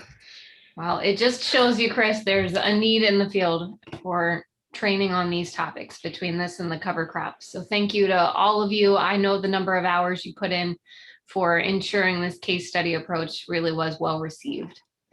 Well, as we, I guess get started again, I would just like to say that there is a huge need. And part of my goal is that we can come back and hopefully some of the framework that I've put up, we'll see what kind of comments we get, but we can build off of this. And Stephanie, for instance, thought there'd be a lot of merit in trying to come back and have a manure farm as opposed to a fertilizer only farm for another one. So we'll see what happens. All right. I've got 2:35. Take it away. I don't believe, Wayne, we have any other questions in the chat box. No, we've either. caught up. And so turn it over to you, Chris. So just to get us caught back up, Bob went out and he did his traditional whole field soil sampling. He got these results, and we used the standards and criteria to kick out, these nutrient recommendations for corn. You notice nitrogen, we do not have a value coming off of the soil tests, right? We're not testing soil for nitrogen, and we're using yield goals, so we'll get to that later. But then you'll notice this other S. What does this stand for? This is sulfur. Now, Virginia Tech does not test for sulfur, and therefore they don't provide a recommendation. Some labs do offer sulfur testing. Virginia Tech doesn't believe in it. So you'll find there's a lot of differences across labs. But what I thought I could do is just emphasize, guys, that we've talked a lot about NPK, but there are other nutrients too. And so this is from the Mid-Atlantic Nutrient Management Handbook, and I want to just bring this out and then ask our planners and farmer a little bit. These are the 17 or so essential nutrients for plants, and mostly from air and water you get carbon, hydrogen, oxygen. The primary nutrients NPK, but because the law of the limiting, the law of the minimum, or the most limiting factor to yield, might not be NPK, right? There's some other nutrients of concern, and sulfur is one I've already called out as a concern in sandy soils in Eastern Virginia. But Bob, have you had issues with any other nutrient deficiencies that you most of ours are sufficient. Most of those, they're labeled in that form. We run for corn, we'll run a little bit of a pop-up, and there's some sulfur, I think a little bit of boron and zinc in there. And tell us what you mean by pop-up. So we put just a small shot of fertilizer on the corn seed in furrow. We are not running a starter, which is a 2x2 or a 0x3 or something of that nature yet. We are moving in that direction probably next year, but right now it's just in furrow, and it's a very small amount. So you have a small amount of fertilizer. You have a liquid tank on your planter that's dropping a little bit of fertilizer into the furrow that's opened, while the seed is, the furrow's open, the seed goes in, a little bit of fertilizer drops in, and then the machine closes that back up. Am I summarizing that correctly? Correct. And we mainly run that for a little bit of insecticide and fungicide. And while we're doing it, we just put in a little bit of fertilizer. And hey, Bob, can I just interject something? Can you go back and explain what the 2x2 and the 0.3 might mean for some people who are brand new to this? Yeah, sorry. So 2x2 is essentially 2 inches to the side and 2 inches below the seed. You're putting a banded application of fertilizer concentrated application. 0x3 is essentially maybe on top of the soil or 1 inch, half an inch below the soil, and 3 inches to the side of the seed. So we'll actually try to illustrate that in a little bit, but this picture actually from the Mid-Atlantic Nutrient Management Handbook highlights this idea, right? The idea is at planting, you can see my laser pointer moving, you would actually put some nutrients right along the row, even underground, so that it would be locationally or horizontally, spatially, whatever, more available than just spreading it all over the place. So we'll talk about that. But just going back to these nutrients, remember, folks, that it's not just NPK. We got to think about all the nutrients. Sulfur is a concern in sandy soils, and also because these fields they don't get manures. Okay, so and we have less sulfur precipitation from the atmosphere due to reduced air pollution. That was an important source of sulfur for many decades. We don't have that, but notice that he's putting a little bit of micronutrients in.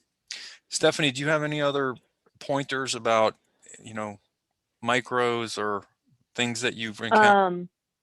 Yes, magnesium and manganese. A lot of times, magnesium, especially in the sandy soils, is challenging, and that can be fixed a little bit by using dolomitic lime, depending on how it is. I do a lot of cotton here, and that can be a really big problem out of the corn and soybean kind of sphere. Right, so an important source of calcium and magnesium is lime, and depending on the quarry that the limestone is quarried from, there could be more or less magnesium versus calcium. And then let's remember that pH has a big influence in sandy soils on the availability of some of these. So if your soil your soil pH is too high, it can tie up some of these micronutrients. So we see that a lot with lime stabilized biosolids, right? Which is where we have a form of lime in the biosolids for antibiotic kind of purposes, pathogen reducing purposes. That lime stabilized biosolid can reach a very high soil pH, which leads to micronutrient deficiencies. And so it's not just NPK. I wanted to highlight that, but for today, we're really going to focus on sulfur as the other nutrient we're budgeting for. Last point, a great way to get a complete plant nutrients, manure. And it goes back to, it's a foundational principle of soil management.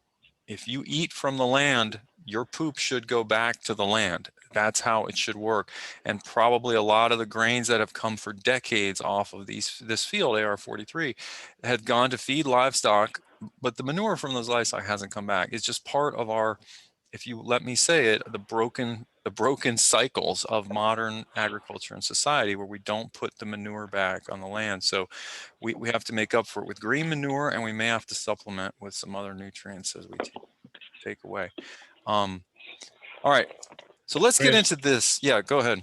I'm sorry, a question came in. I'll address it real quick. The 2x2 is not a side dress. It is a banded application.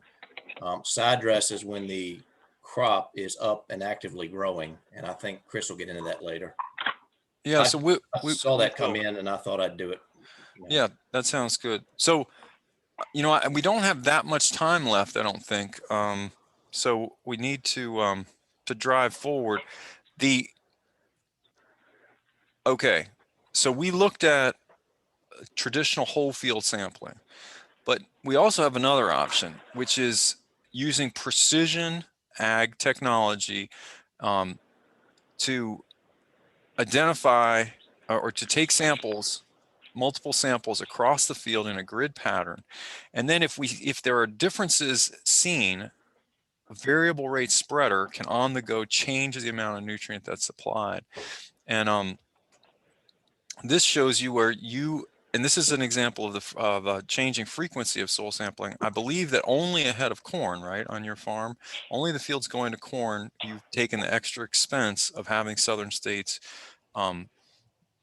this year pull these yes. soil samples. Okay. This year. With the weather, it was just easier. Yes. Okay.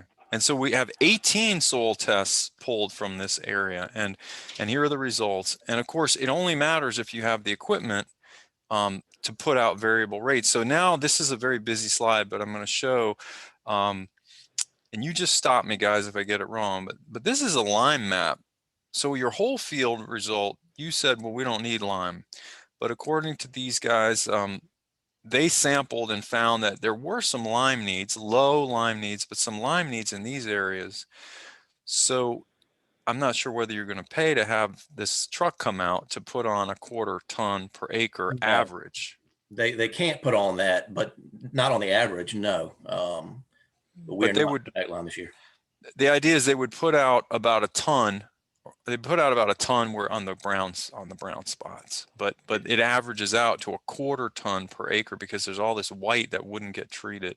So this is what we call precision nutrient management. The true sense of the word precision as used in industry is usually that we're subdividing fields, right? And we're using GPS and GIS technologies to analyze the information, and then we put variable rates out. So now we get to phosphorus, right? So these guys pulled 18 different soil samples, and what did they find? They found that there are 2 areas of the field that really don't need any phosphorus, according to them. And the green is a relatively low rate of phosphorus. And as we get into the browns and reds, those areas need more phosphorus. And they found that this back corner really needed the most. So if you were to follow their recommendation, overall, they're saying the field only needs an average of 44 pounds of phosphate per acre, as opposed to your original 100. Do you have any comments on that? Yeah, and I've looked at past years on what we would put out, and it sort of all averages out. You're just putting it in the specific places that are needed instead of applying it across the entire field at a given rate. So we're trying to even that field out, and given the prices of diammonium phosphate, DAP and MAP right now, almost double what they were last year. It means a lot to the budget to put it where we need it, and not put out 100 pounds across the entire field. So this is, again, taking the feed the need, don't exceed to another level, right? Instead of feeding the need uniformly, we're trying to identify areas that need, that have greater need or less need. But of course, this requires another level of effort and expense in the sampling, the analysis, and in the application equipment, right? Because it's a much more sophisticated piece of application equipment. Yeah, well, yes, they're doing it, but yes, it is more so than what I can do. Yes, as far as sampling, and then cannot apply in that way. I'd have to put, a single dose on.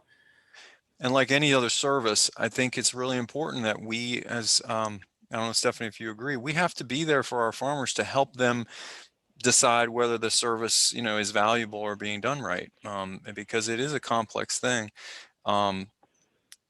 Getting over to the potash, there's no area where they recommended no potash application, but there certainly are some differences. This indicates the green needs the most potash, and the browns are the least. So the pattern's definitely different from the other nutrients. And overall, if you average out the potash recommendation, it's a little higher than what you were going to put on before.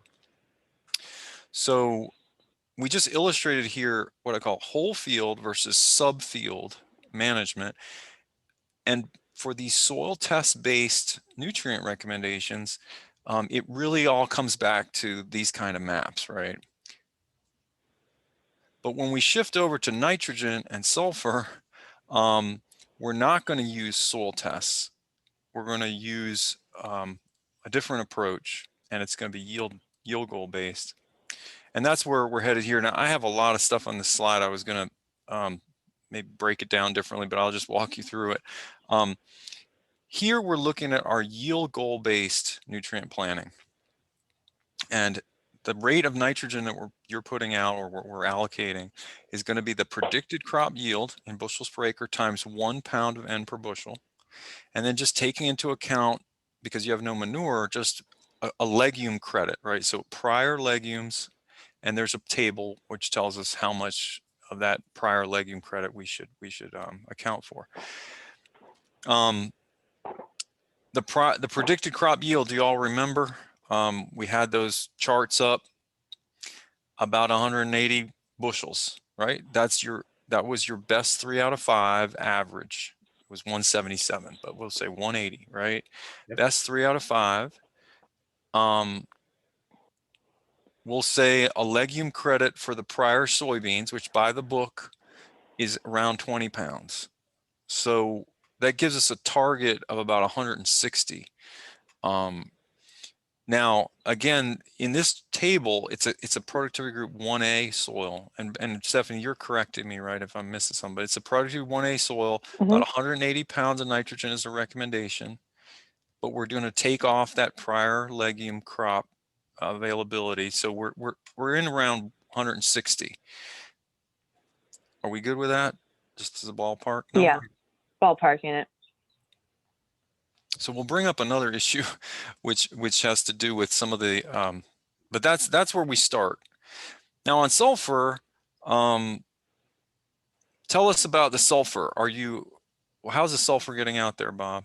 So at planting, after we plant, we're going to apply chemicals as a burn down, and we're running those chemicals with nitrogen, liquid nitrogen, and we run a 28% nitrogen, and it's a 28,005. So it's 28% nitrogen and 5% sulfur. So for every gallon of nitrogen we're putting out, we're getting 0.52, I think, pounds of sulfur. So if we're running 15, we're getting 7-8 pounds of sulfur at every application. So we're spoon feeding the sulfur as well.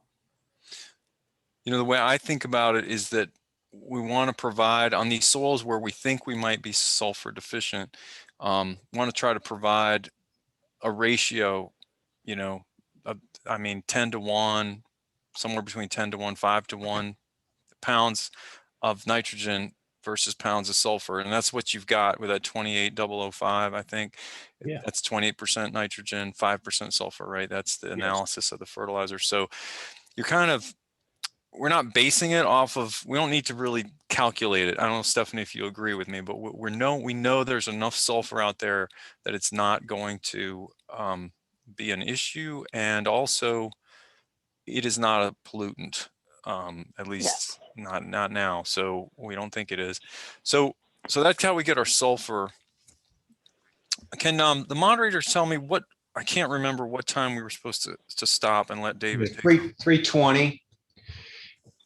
And Chris, we got a couple of real good questions that are kind of timely right now, if we could do it.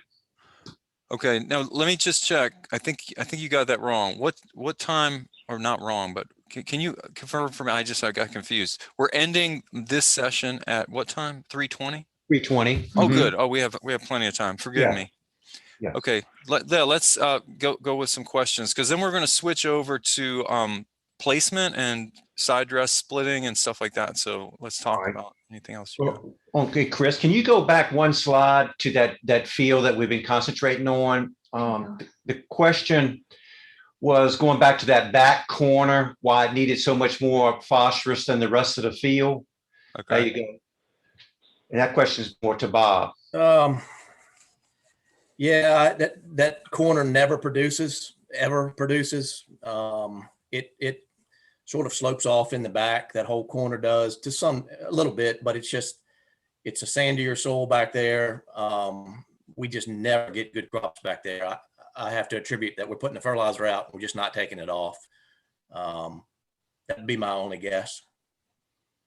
All right. But if I could stop you, Bob. Okay. Because this is calling for more fertilizer back there. Oh, that's calling. Then then it has to be the soil then. Yeah, you're right, because it's the opposite. So can I ask a question? Have you ever done a variable rate? Have you ever done precision soil testing like this before? in this Oh, field? yeah. You Yeah. have? Okay. Yeah. Because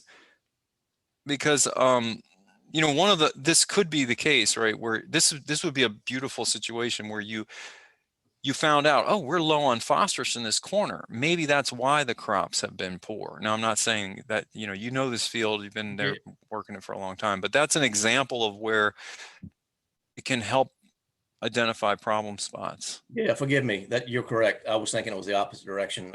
But yes, you're right. The other question I have is there a chance that over time people haven't spread quite as far? This is like the furthest corner, right? Is there a chance that phosphorus just didn't get out there as much over time? I mean, there's certainly the chance.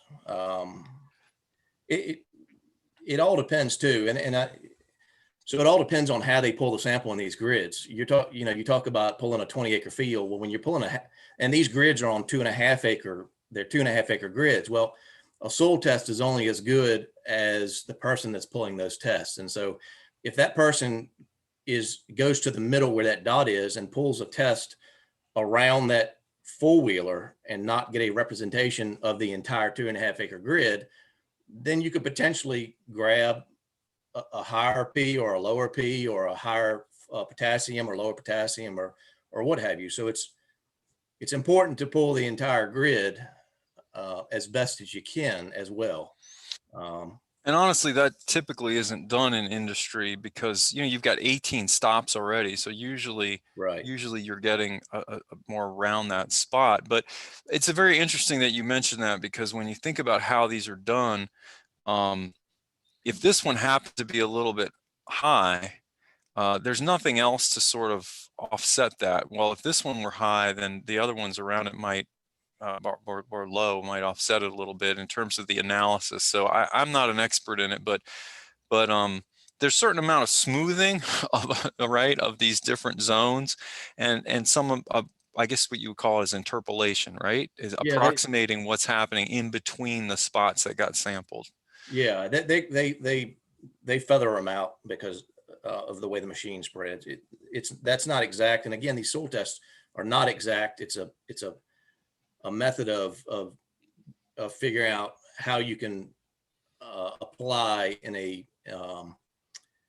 way that is conducive to the entire field on smaller portions, if that makes sense. But yeah, soil testing is not, it's like we said, it looks exact and very comforting at first, but when you dig into it and you learn more, you understand there's a significant amount of potential error in everything. And the best way to reduce the error is take really good quality representative soil samples, because there's already so much potential for error, right? And uncertainty in the system that we really want, we want to put a premium on quality soil sampling. Any other comments on that? With yield maps and these type of application maps, I think we're more looking at patterns and a starting point with patterns. The last question, this one might go to Stephanie. We've been talking a lot about developing a nutrient management plan, and they've been based off of productivity groups.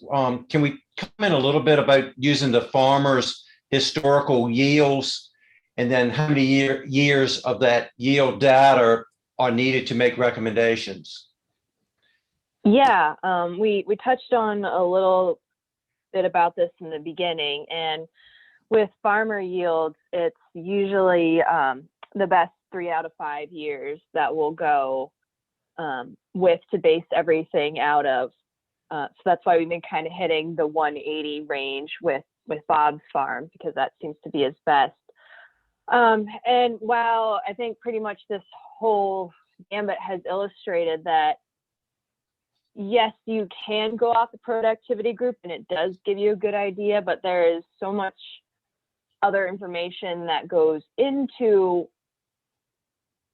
the yields and what comes out of it, that a lot of times you'll get a better snapshot of what's going on the farm. A lot of it has to do with that these soil tests are not accurate at this small level. So it could say the whole thing was, more 50-50 split between the Augusta and the Pamunkey, but in reality, it's, more weighted towards the Pamunkey than the Augusta, and that's just going to change things a lot. So basing it off of what Bob's actually doing and getting off of his fields versus what the standards and criteria say, it can be a world of difference.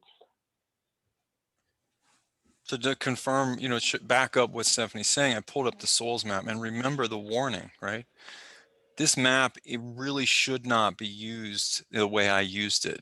That we were being told that, and there can be in certain soil series a great deal of diversity within the soil series. It's recognized as that, you know, as a mix. So that's when on certain fields it becomes really important, you know, to do this kind of data collection, right?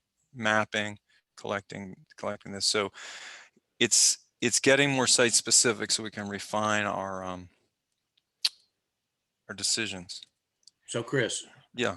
I'll just say something quickly. Go back one, Matt, please. Oh, Back one okay. slide. This one? Yeah. So when Southern States, when I talked to Southern States and they gave me these maps, in order to give a recommendation for these so-called as applied maps, they ask you what yield what is your target yield. And so essentially what I did was went to my nutrient management plan and I gave them the yields from my nutrient management plan on corn.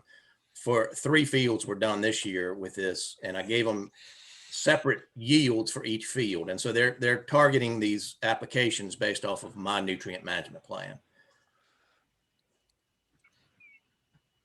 And it highlights the point that, you know, when you have a vendor like Southern States or some other vendor, and you're comparing their recommendations to Virginia Tech, there's a chance that they're using some differences in the recommendation system, right? So like a recommendation that comes from Waypoint, which is a lab in Richmond, private lab, versus Virginia Tech, same dirt, might get a slightly different recommendation. Again, highlighting that there's some differences in philosophy, and it's not necessarily one is right or wrong, but we need to, this is just part of the art and science of nutrient management and understanding those differences so you can make decisions off of it. Well, I propose we've got kind of our base recommendations here.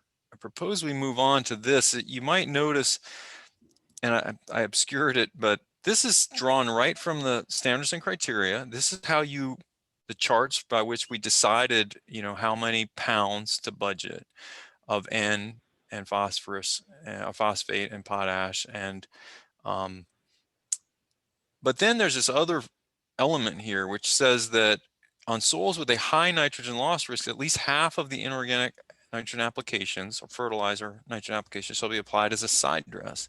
And then on moderate and low nitrogen risk soils, that this management method is preferred but not required. And so we know the Pamunkey came as a moderate nitrogen loss risk soil. And so they talk about row starter, at planting nitrogen applications and side dress applications, etc.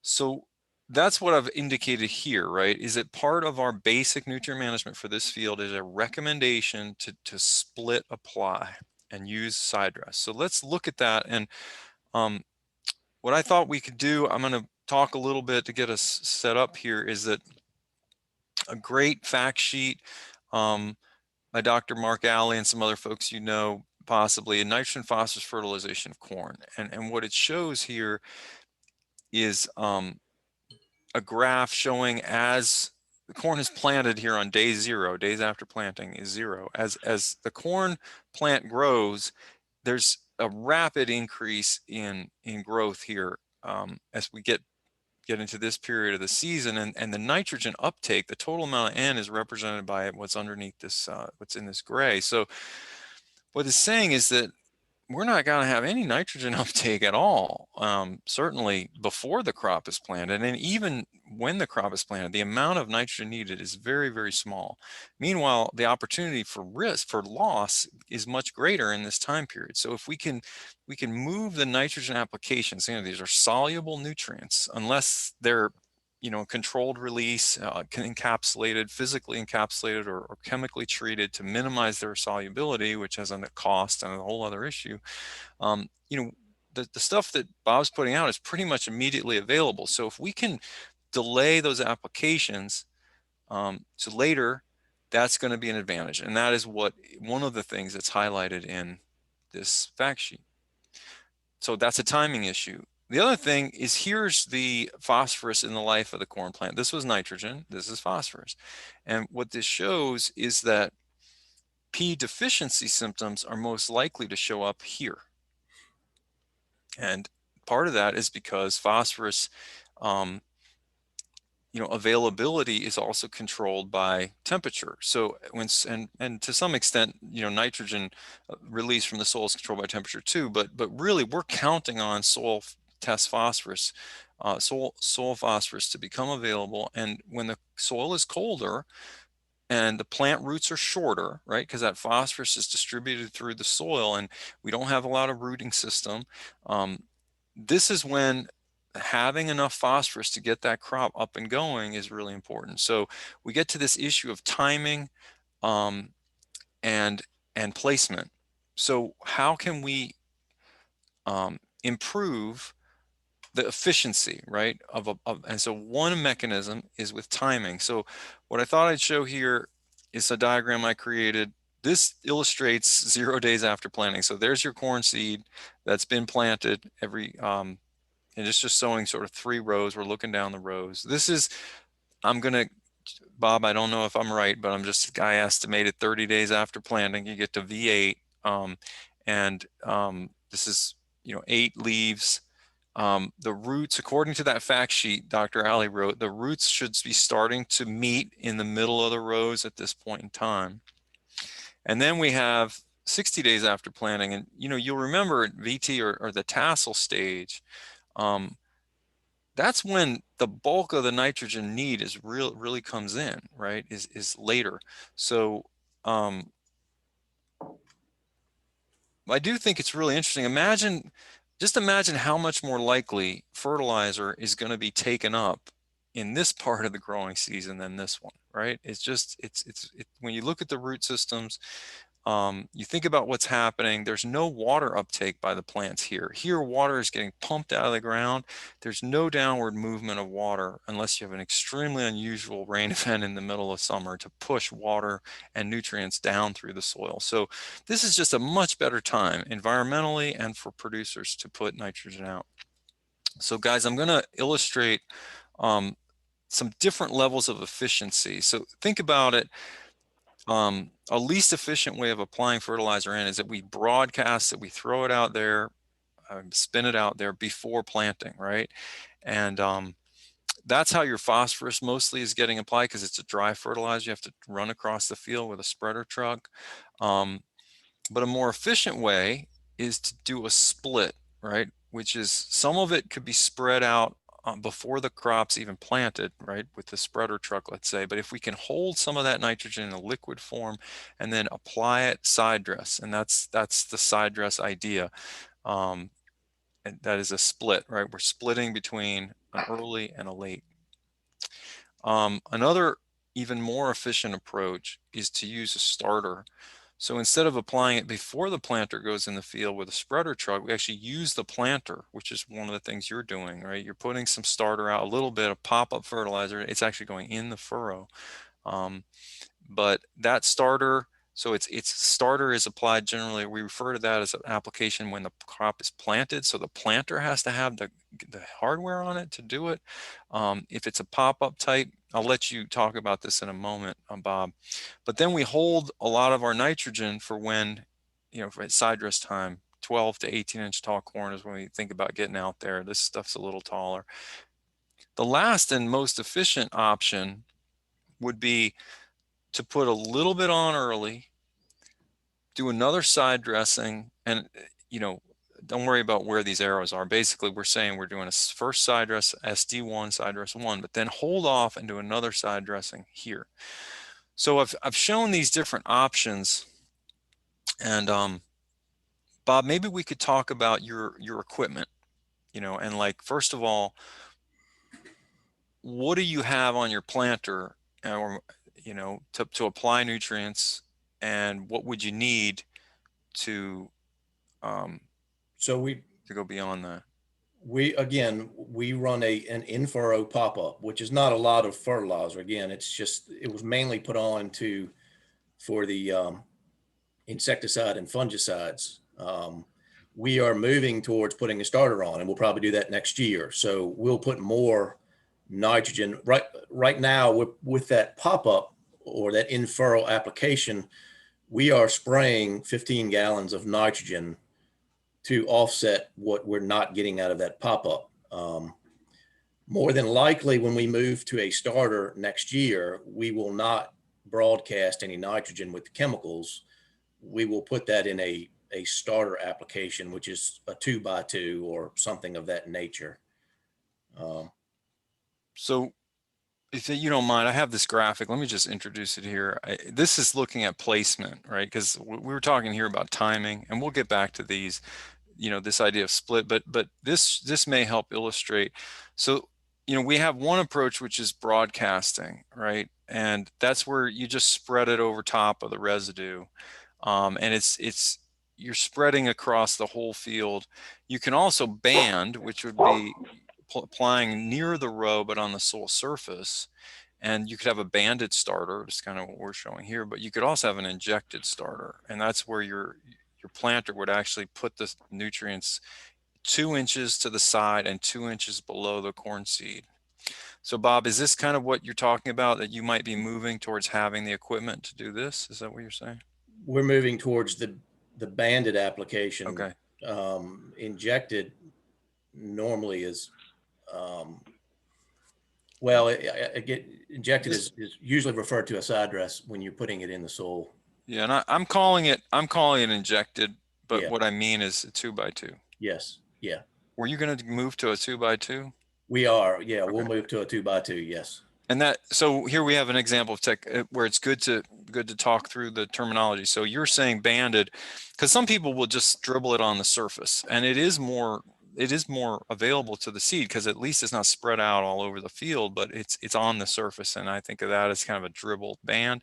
And you're talking about what I call an injected band, or a starter band. It's underneath the soil, and it's underneath the residues, right? Because that's another way that nutrients can get tied up, and they're more readily available for loss if they're at the surface than if they're inside the soil matrix. So you're putting it right at the root system. You're putting it right where the feeder roots will be when that plant gets a couple inches tall. So what is a concern, Bob, about that?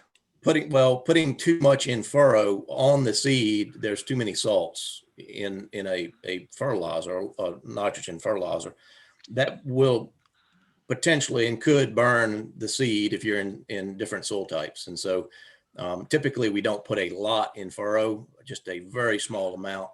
And you can go in upwards of 10 times the amount in a banded, or what you're calling an injected area, and not get that seed burn, if you will, or hurting your emergence. But there is a concern. I mean, it's not unlimited. So I think there is usually 50 pounds is about the maximum in a 2x2 per acre of nitrogen.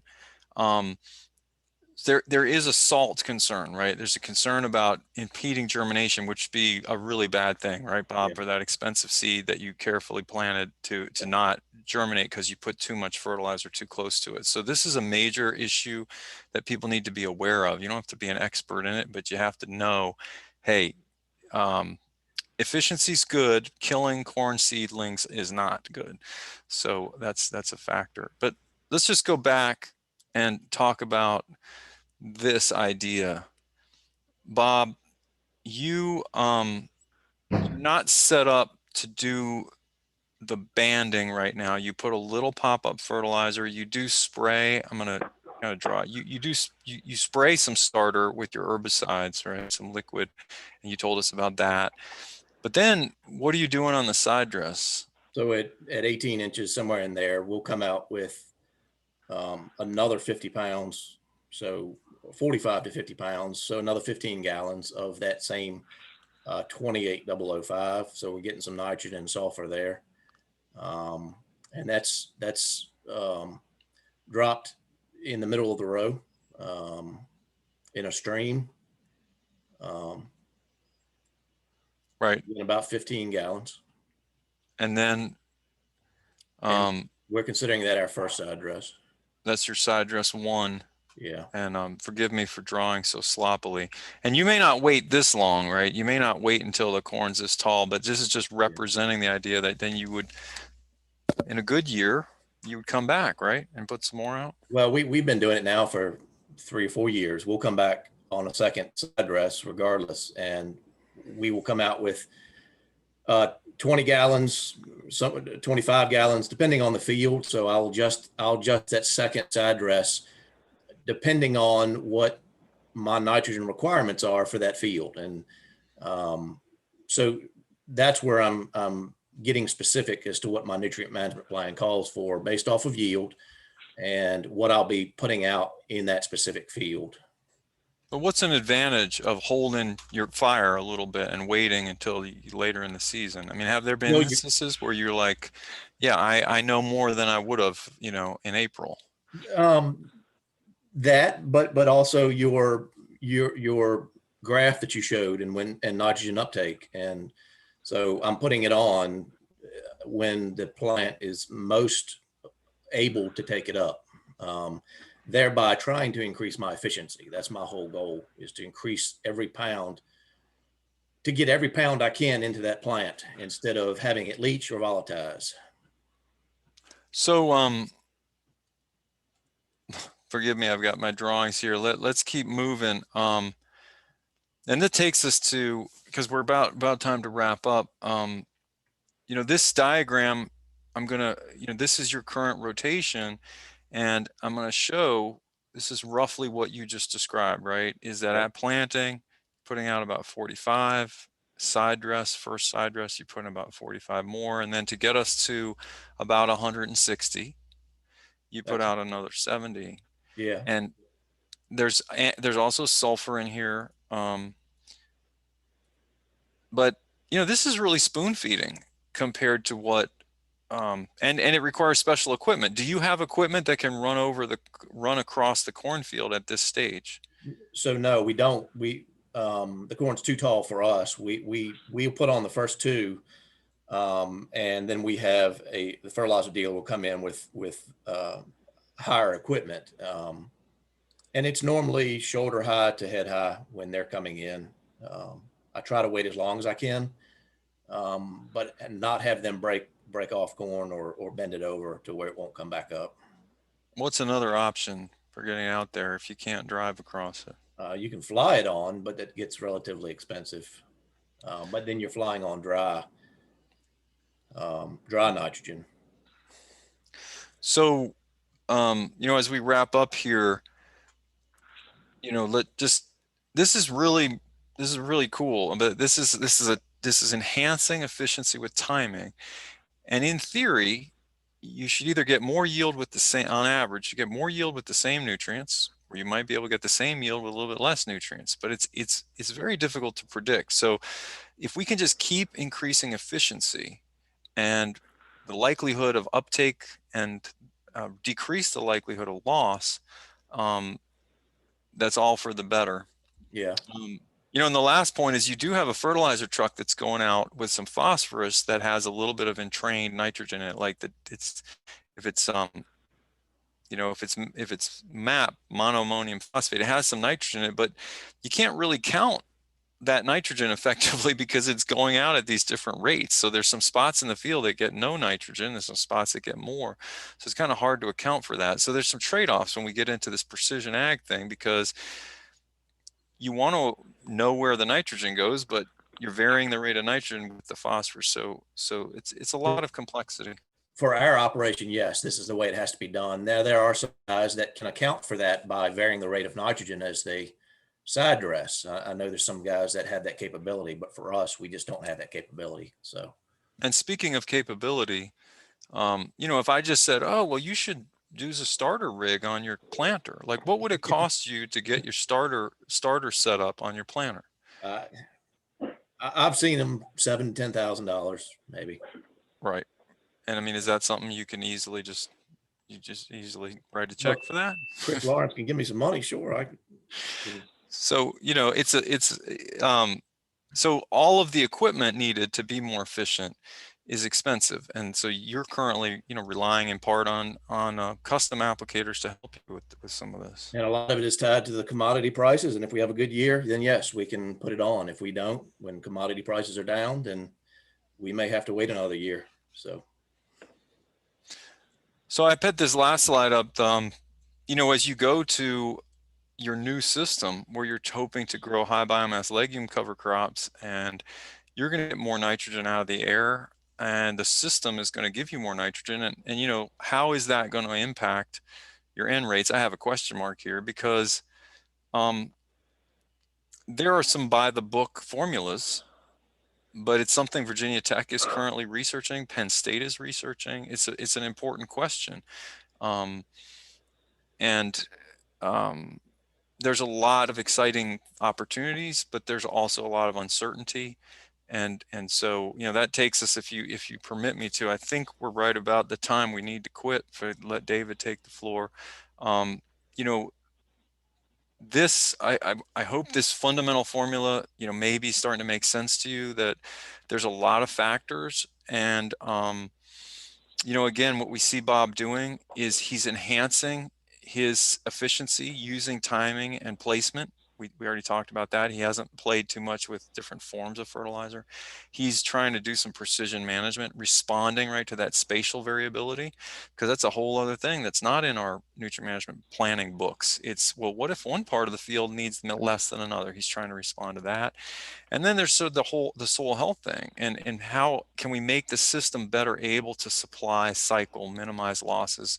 When you think of the roots that are out there on Bob's farm every winter, as long as he can get the cover crop in, which he usually does, he's taking up nutrients that other farmers would be losing, and he's cycling them back. So there's a lot of factors here that go well beyond sort of the basic equations, and that's why we think we need planners, not robots. And we need, as I always say, we can't take the agronomist out of the equation. We can't take the nutrient management planner like Stephanie out of the equation. And hopefully over time we can help this audience. We can work together to do even better. That was my conclusion. Stephanie, Bob, any closing comments from you? None from me. I did a wonderful job. No. Unless there's any. Yeah, it was great.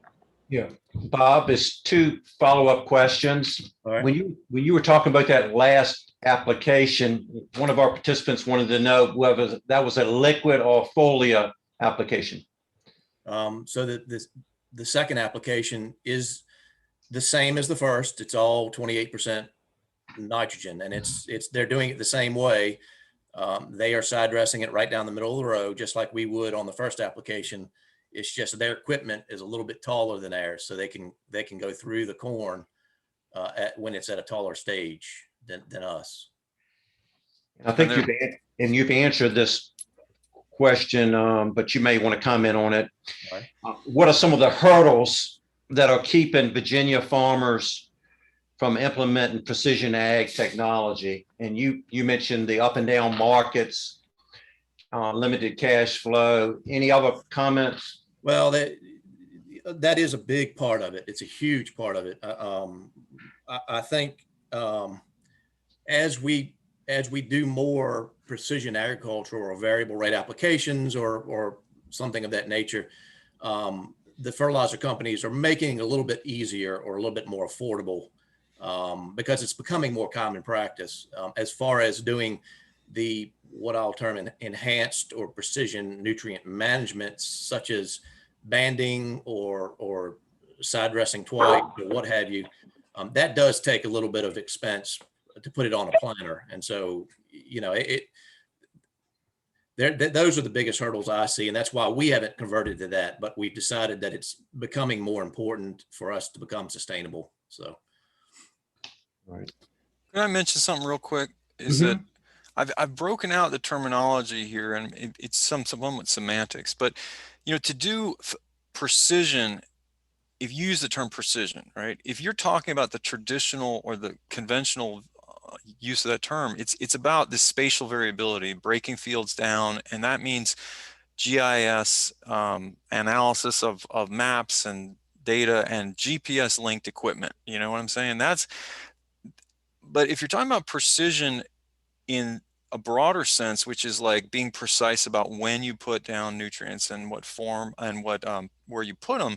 So, you know, there's kind of two different things. You don't need a GPS unit to split nitrogen from a timing standpoint. So that precision terminology, we should always define it better. I'm not saying you guys did anything wrong. I'm just saying that it's a term that can mean a little bit different things to different people.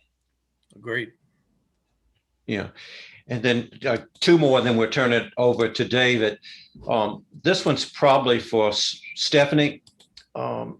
Is there ever a nitrogen recommendation for class 5 soils? Or is that soil in reality would ever be reasonably put in corn production? I've never seen a class 5 soil, so honestly, I can't even say. But a lot of times with your productivity classes, they will give recommendations on if that crop can feasibly get any kind of yield that's worth your time out of it. Yeah. Thank you. And then the last one is probably more for Chris or Bob. Has there ever been any sap testing of nutrients in the corn leaves? That's how this question came in. So there are different mechanisms available to do in-season assessment, right, of what the crop needs, how the crop is doing. And you know, I'll just go back to, let me see, this book, if you don't mind. There are differences just across the Mid-Atlantic, right? This Mid-Atlantic Nutrient Management Handbook, you can use a chlorophyll meter in some states. Virginia Tech does not officially, you know, recognize that as a method, but so you do a chlorophyll meter. We can do plant analysis, tissue analysis. Again, it's not really baked into our nutrient management system in Virginia, but some farmers do tissue testing on a regular basis. So whether it's sap analysis or another assessment of the plant itself to gauge whether more nutrients are needed, there are options out there, but they're not currently part of our basic Virginia system. Bob, do you agree?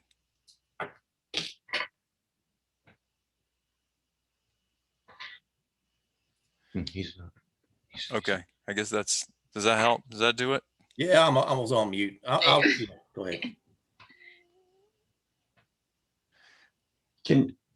We did have another question come in. Can y'all just briefly talk about what is needed and the cost of equipment and monitors for farmers to undertake variable rate applications?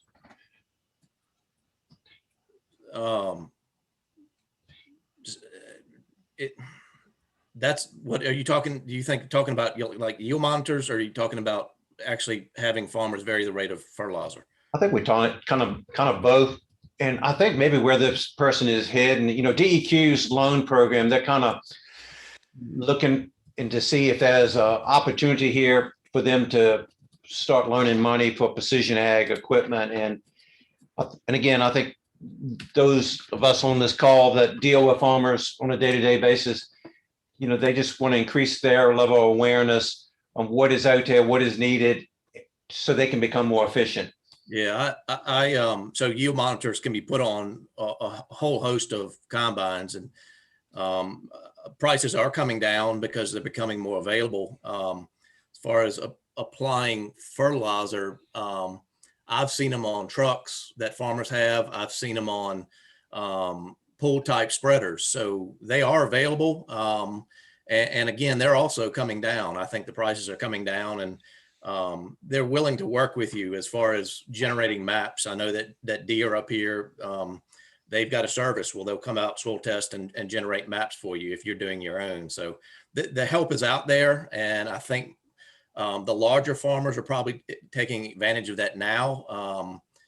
The smaller farmers, maybe it's an opportunity, but for somebody like us, I would rather just have the expertise of, say, Southern States or Simplot to come out and do it for me and to work with them instead of me applying my own. Okay. Well, we've had some great discussion, and certainly appreciate Bob and Stephanie and Chris. but we're at the point where we need to transition over to David Bryan with DCR, and he's going to give us an overview of the VACS nutrient management BNPs, and his focus is going to be on the enhanced nitrogen management. So at this time, David, all yours.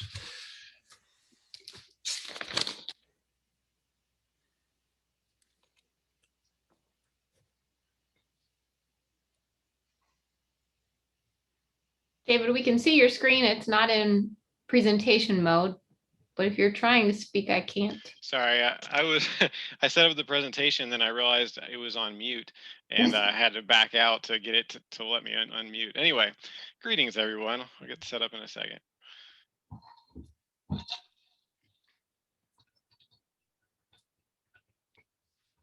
All right, Kendall, are we good? We're great. I can Yep. see it. All right. Well, thanks so much to everybody today for hanging in there. I know it's a gorgeous day outside, and here we are talking about nutrient management. I'm going to probably take 20, 30 minutes, go through nutrient management practices in the VACS program, and really going with sort of the current up-to-date stuff as of program year 22, which starts on July 1st. First, just a couple thanks. I mean, as y'all know, I've been here at DCR for a little over 2 years now, but I want to give special thanks to Bob and to Amy Walker, who's our Eastern Area Manager. I've worked very closely with the two of them on a lot of these nutrient management practices to revise them and clarify them and clean them up over the past couple of years. When I came on a little over 2 years ago, there was a lot of confusion about some of these practices. And in fact, as the three of us discovered, some of the stuff was just wrong. And so we've been working with the cover crop and nutrient subcommittee of the TAC to get some of this clarified and so forth. So I appreciate their help. And so if you haven't worked with some of our nutrient management practices for a while and something sounds a bit different, it's quite possible that from the last time you worked with it, it is different. But anyway, with that, I'll get into it. Our objectives this afternoon, really look at the nutrient management plan as a gateway practice. Talking about plans themselves is a whole nother topic for another day, but I wanted to mention that in VACS, having a plan in place, approved, is basically your gateway to many other practices, and I'll detail that in a second. We also want to cover its role with the Chesapeake Bay Watershed Implementation Plan, Phase 3, go over the nitrogen application options in VACS, phosphorus, and then just some other key practices. So as I said, fully implemented nutrient management plans really are the key or the gateway to over 30 VACS cost share and tax credit practices. So if you go and look through the manual, there, and especially if you look at the table of BMPs, which is really early on in the manual, the second or third page, there are a ton of practices that require that plan to be in place. It doesn't matter where the plan comes from, as long as it's a certified planner, whether it be a DCR nutrient management specialist or a private planner. It also doesn't matter who funded the plan. You know, maybe you get funding through a federal partner. Maybe you get it through, maybe the farmer pays for it himself. Maybe they use NM1A, which is our VACS practice for nutrient management planning, or maybe they go through the direct pay program. So as long as it's written by that certified nutrient management planner, whether private or public, it doesn't matter how it was attained or funded, it is a gateway to the rest of, or to much of the rest of VACS. So for our agronomic cropland practices, most all of those require a nutrient management plan. So we're talking no-till, minimal till systems, obviously all of our nutrient management practices themselves, all cover crops, all animal waste practices, which includes, of course, a lot of our structural practices that for whether it be chickens, turkeys, dairy, whatever. And then there's a few others that you may not immediately think of when you think of nutrient management, but when establishing long-term vegetative cover on cropland, that's our SL1, strip crops, terraces, and grass filter strips. All of these practices require that nutrient management plan. So DCR certainly right now has a lot of emphasis on nutrient management planning. And one of the big reasons is WIP3. And I think it was Wayne that asked me to just touch on this briefly. Nutrient management planning it's a huge part of our goals for the WIP. With 85% coverage is expected, or that's the goal we're shooting for by 2025 on all cropland acres in the Chesapeake Bay watershed in Virginia. And the Environmental Protection Agency, EPA, required Virginia, as we went through the WIP 3 process over the past several years, to put in what are called backstops to our WIP. So in other words, while we've always done voluntary conservation, which, you know, that's where I've done for the last decade, that's where most of y'all have spent your careers in voluntary conservation. Nonetheless, we were required to put in some backstops, and legislation was passed in 2020 by the General Assembly, signed by the governor, that it mandates nutrient management plans for all operators of 50 plus cropland acres in the Bay if those 3 goals aren't met. And that would start, I believe, July 2026. So we're doing everything we can to try to promote nutrient management planning throughout these next 5 years or so, in hopes of meeting those goals. And obviously, we'd like to prevent that regulation from going forward. So time will tell. Anyway, so we're going to get now into the meat of what we're going to cover today, and that is our VACS options for nutrient management. And I do want to, before I get into it, I wanted to point out, Chris earlier said, terminology varies amongst agencies, amongst planners. So whether you're working for NRCS or DCR or a conservation district, or whether you're a private nutrient management planner or farmer, some of these terms may mean different things to you. So some of the things that I'm going to go over today are from a DCR perspective, specific to the VACS program. So just to make that clear. All right, we have 3 main nitrogen options, nitrogen application options in VACS, the NM3C, NM4, and NM5N. The NM3C and 5N in particular have undergone several changes over the past couple years. And I will say that one driving factor for this has been the fact that we've been fairly blessed with really high allocations from the General Assembly of the past couple years.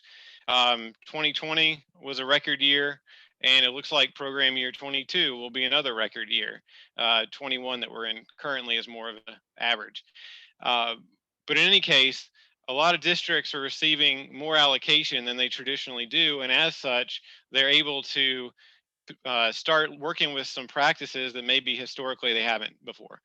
So I found that in program year 20, received a ton of questions on some of these practices. And again, now they're being cleaned up, hopefully less confusing. And I expect that a lot of the, especially NM5N and NM3C, we'll see a lot of next year. All right, so digging into it. The full title for NM3C, and this was revised just in the past year or two, is the side dress application of nitrogen on corn at the 6-leaf stage, or at least 15 inches in height. So first things first, with NM3C, pay attention to the full name of the practice. It basically says most of what the practice is intended to do. It is only for corn, so it's not for sorghum or any other crop. This is purely a corn practice. And NM3C, we just went through the discussion between Bob and Chris, looking at side dress applications versus split side dress applications. This is really a matter of timing. So in any case, try and think about that graph that Chris had showed. NM3C is for that farmer that goes in and places the nitrogen at when the corn is up around 6-leaf stage or 15 inches in height. Again, clarification, this is a simple side dress only. This is not a split application. And in the terms of VACS, we're talking about splits as in when the corn is actively growing. More on that later. Applications made at 6-leaf stage or 15 inches. All right. Most of the day today, we focused on Bob's farm, and he's doing primarily inorganic nitrogen applications, and that was sort of the theme of the day. Because our specifications do cover both organic and inorganic sources, I am going to mention both. In any case, NM3C is a side dress application on corn. It can include organic or inorganic nitrogen. And I want to note that with NM3C, and this is going to be even more so with NM5N, it is a lumped practice. So to Chris's phrase, don't be a robot. You know, when you go in to look at the practice, you're going to have to discern based on your knowledge of what the farmer's doing or wants to do, which parts of the spec apply to your situation, because some of it's going to apply to inorganic situations and some for organic. All right, NM3C says that nitrogen applications can only be applied on acres as specified by the NMP. The application must be consistent with NMP or determined by using a PSNT. We'll get to that in a second. So a PSNT, of course, is a pre-side dress nitrate test. That is for fields that have previously received manure or biosolids. So if you have had a organic application in the past, you have to do a PSNT to inform the amount of nitrogen that's going to go down in the side dress application. The PSNT has to be conducted when the corn is approximately 12 inches in height. And remember, based on the long name for NM3C, NM3C is a side dress at approximately 15 inches of height. So this PSNT nitrate test is being taken, you know, just before we get to the point where we're going to be adding additional nitrogen. PSNT samples under VAC should represent a minimum of 7 acres and a maximum of 20 acres on average. All right, it's an annual practice. It's eligible for 1 program year carryover. For those who work with the districts, you know that our program year ends on June 30th and a new one starts on July 1st. For NM3C, most people are going to be applying in the spring, but they're not going to finish the practice until the summer, and therefore they're eligible to be taken from 1 program year into another. Some of our other practices for those NRCS folks on the call, we don't allow that. They have to be finished by June 30th. It's not the case with NM3C. VACS has a sign-up deadline of April 1st for NM3C. Districts can, however, set an earlier sign-up period. So every district is a little bit different. You know, so if one of the districts in the east, like Three Rivers or Northern Neck or whomever, wanted to set an earlier period for requiring NM3 signups, that's fine. It just can be no later than April 1st. This is going to be a line that's really a theme for all of our nutrient management practices. It's the participants' responsibility to submit their plan to the district, the nutrient management plan. A lot of times the nutrient management planner will do that for them as more of a courtesy, but ultimately it does come back to the participants' responsibility to get that in. The participant also has to provide written verification of the contracted side dress within 2 weeks of sample analysis. And the district staff should utilize plan maps, balance sheets, and so forth to confirm correct practice implementation. All right, payment on this one is a little bit complex. So if the side dress application is contracted out to a private applicator, it's a 75% cost share on the application charge up to a max of $6 per acre. So essentially what that means is if they charge over $8, they're automatically going to $6 per acre. Producers applying their own side dress, as Bob does, and a lot of folks do, just receive that $6 per acre rate flat. Additionally, this is where, you know, organic nutrients were involved. If there was a PSNT and the PSNT comes back and shows that some acres don't need to receive any nitrogen at all, any side dress nitrogen, we still pay under the VACS program for those acres. Basically, they went through the trouble to get the PSNT to do this precision type work. And so we are still going to pay them on those acres, even though they did not end up applying any nitrogen. Finally, on NM3C, PSNT samples are reimbursed at $8 per sample. All right, so that was NM3C in a nutshell, and I see the time, so I got to keep going. NM4, late winter split application of nitrogen on small grains, hence the name split application on small grains. It's 2 increments minimum. depending on the nutrient management plan, of course. Once again, if there was organic nitrogen that's been used on the field during the crop year or previous years, nitrate tests have to be conducted to inform the upcoming nitrogen applications.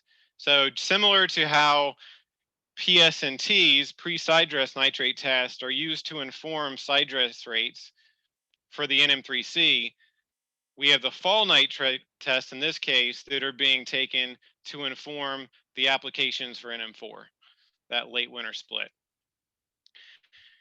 In our VACS manual, we do have maximum rates in terms of the amount of nitrogen that can be applied per acre. The first split must not exceed 40 pounds and the second must not exceed 50 pounds. Obviously, it needs to follow the nutrient management plan, but those are our limits. Once again, it's an annual practice. It is not eligible for carryover. Again, the reason is that practice is finished up in the late winter. There's no reason to be carrying it over into July. VACS has a required sign-up deadline of February 1, but again, districts, can set an earlier one if they want. Still the participants' responsibility to submit their plan and provide written verification to the district within 2 weeks of that second application. As far as payment goes, it's a little bit simpler than the NM3C. It's payment only for acres that receive the 2 split applications. And this is an important point. If you only had one application for whatever reason, let's say the farmer goes out, puts out his first application, and then, I don't know, bad weather or whatever happens, and he just doesn't get to the second one, that is not eligible for NM4. The way the NM4 payment works is that it's 75% cost share taken on the cost of the second application up to a cap of $450 an acre. So again, 75% cost share up to $450 taken. All right, and then in addition, just like NM3C, we do have a payment for soil nitrate tests. They are reimbursed at a flat rate of $8 per sample. Just as a side note, before I move on, I know that it's been requested of DCR and ATAC to look at the cost per sample of some of these nitrate tests, whether pre-side dress, fall, whatever, and that is sort of on the to-do list. I think up to this point, last year it got deferred by the TAC, and of course we had a weird TAC year because of COVID. But hopefully this year, or soon enough anyway, we'll be able to look at that more thoroughly to see if $8 is an appropriate rate or not for the samples. Hey, David. Yes, sir. Do you think we'll ever see an approved spec for split application on grain sorghum?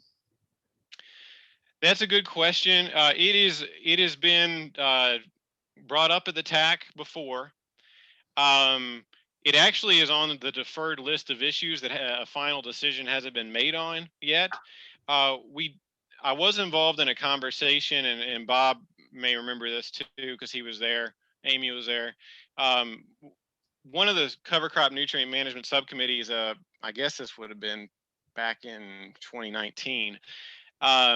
We discussed the issue, and I know Farm Bureau pointed out how few acres are actually out there that as far as their cooperators that actually are doing sorghum. So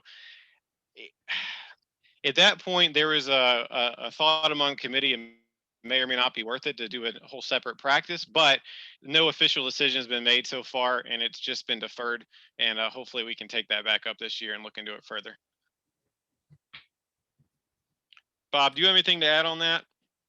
Yeah, so we did defer it for a couple of reasons. So looking at whether it should be its own practice, whether those that are side dressing it, it can go into the 3C category, or those that are, I guess you will, top dressing it can go into the 4 category. So it warranted discussion. That's why it was deferred for those 3 reasons. Sure. All right. So the answer is, long story short, yes, we're still looking at it.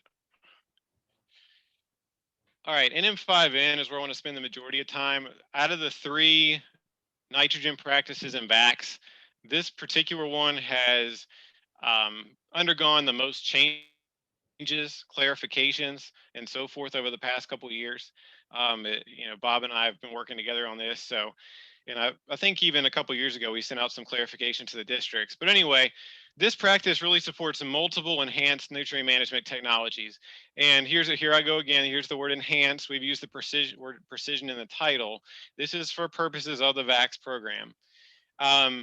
One thing in common here, because there's a lot to this practice we're going to dig into, but I want to say this up front, that all applications, no matter what technology is used, must be based upon test results. So you might have noticed with NM3C and with NM4 that on both of those cases, we only required a nitrate test when organic nutrients had been utilized in the past. In the case of NM5N, it doesn't matter whether you've used organic or inorganic nutrients in the past. You have to test, and you have to have your nitrogen applications be made according to the results of that test. Fields that have received biosolids in the past 24 months are not eligible. All right. So I sort of went over through this already, but the test has to be used, taken, develops a prescription, the prescription has to be followed, and so forth. So this is the main take home on this slide and the next one. This is a lumped practice, maybe more so than any practice in the entire VACS manual. It is a lumped practice. We've got multiple precision technologies that have been joined together within this one practice. We've got variable rate, zone applications, 2 or more applications on highly managed hayland, injection at side dress, and so forth. So there's a lot in there. And when you go through the manual as a planner, you've got to be able to discern which parts apply to you. Certainly down the road, I mean, this would give Bob and I some headaches, but it may have to happen at some time. We may in time have to split these up and have a variable rate practice versus a zone application practice, and so forth and so on. But at this point, they are all lumped. So let's talk a little bit more about the splits in particular, because this is where a lot of questions tend to come up. And again, this is in the context of VACS. So go back to think about Chris Lawrence's image where he showed the starter applications or the pop-up banded applications and so forth, and later the different side dress applications. So for the purpose of VACS, if you have 3 or more split applications on small grains, and again, this is when the plants are actively growing, this is not a starter, that is an NM5N situation. If you're only doing 2 splits on small grains, then you need to choose NM4, as we discussed a little bit earlier. In the corn world, if you're doing 2 or more split side dress applications on the actively growing corn, so starting around 15 inches or so, that is an NM5N practice.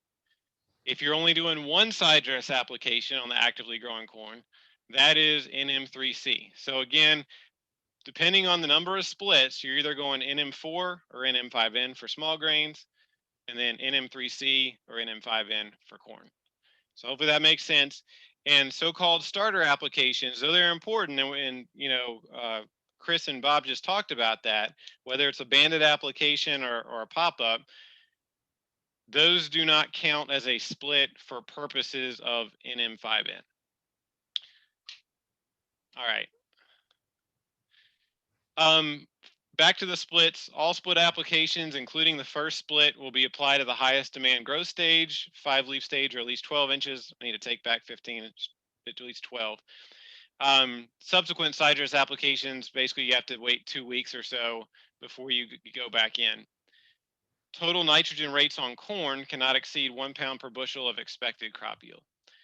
All right, so a little bit more about sign up and payment on this one. It is an annual practice. It's eligible for carryover, similar to the NM3C. A lot of folks will sign up in the spring and then not finish the practice till the summer. So they're going to have to go over that June 30th to July 1 program year divide. VACS has an internal deadline of April 1st, although the districts can set an earlier time frame. Once again, you got to submit your plan to the district. And the participant needs to provide written verification of both the recommendation as well as the resulting application to the district within 45 days of the final nitrogen application. Payment is based on total acres that were sampled and applied. It's 75% cost share up to a max of $8 per acre. If you did a PS&T, that was required. If you get 0 application acres, as we talked about earlier, those qualify for the $8 per acre rate. And then we do reimburse those soil tests at $8 per sample. Again, we're going to look further at that through the TAC process. And unfortunately, at this point, for zone applications, which are way more intense, we do not have a per sample cost share available. So that's one of the reasons where maybe down the road that it ends up getting split into its own practice. But for now, it doesn't have a per sample zone payment. All right, I see the time, and I'm gonna just finish this up quickly. Just other key nutrient management practices to keep in your back pocket. NM5E, 5P is the companion practice to NM5N. I'll talk about it in a second. NM6, manure injection, and NM7 is our cover crop for managing liquid or semi-solid manure. NM5P, I'm going to cruise through this. It is, if you go through and compare text to text between NM5N and NM5P, they are very, very, very similar. Once again, a testing is required. After the tests are taken, the application rates or recommendations are developed, and the final application of phosphorus has to be made according to what those the results of those tests. Fields that have received biosolids in the past 12 months are not eligible.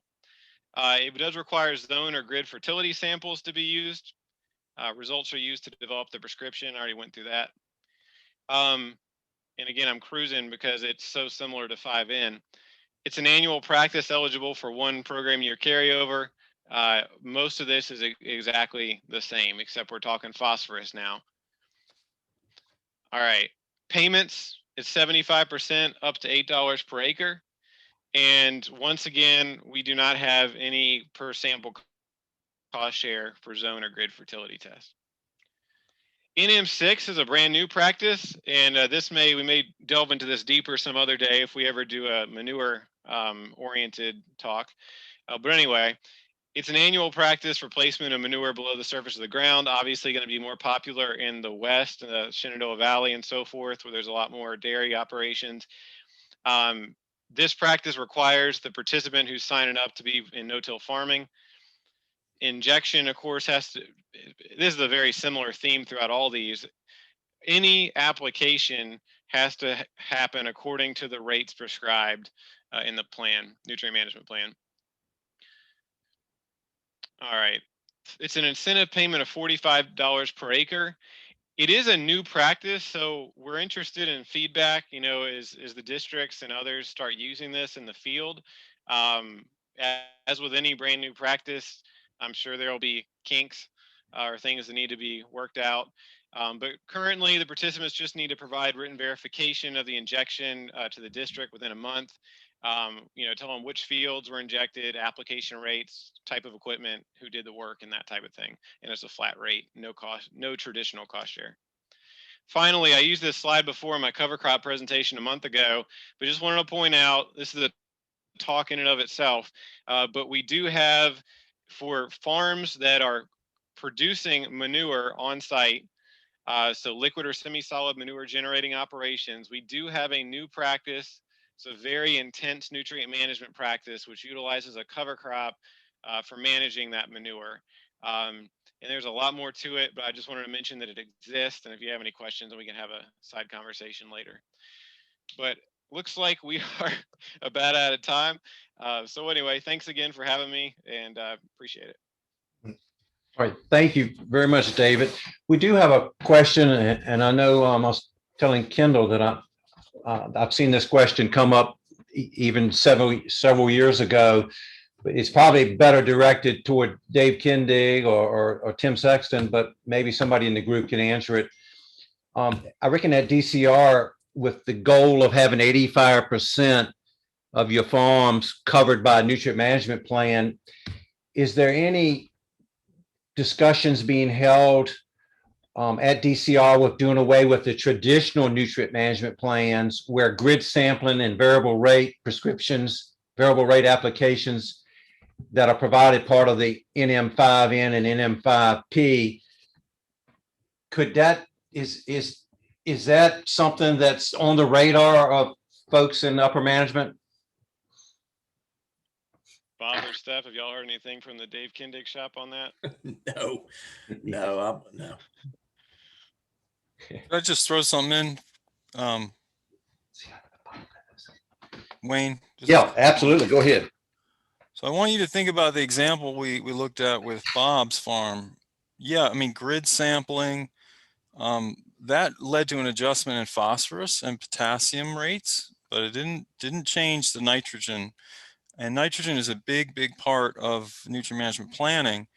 And I suspect that there needs to be a lot more digging into this, this question to better understand, how could, like, grid sampling, variable rate prescriptions, how could that sort of replace a nutrient management plan? And I suspect that we need some really in-depth discussions about that. Because I don't see it being a no-brainer that you could do that.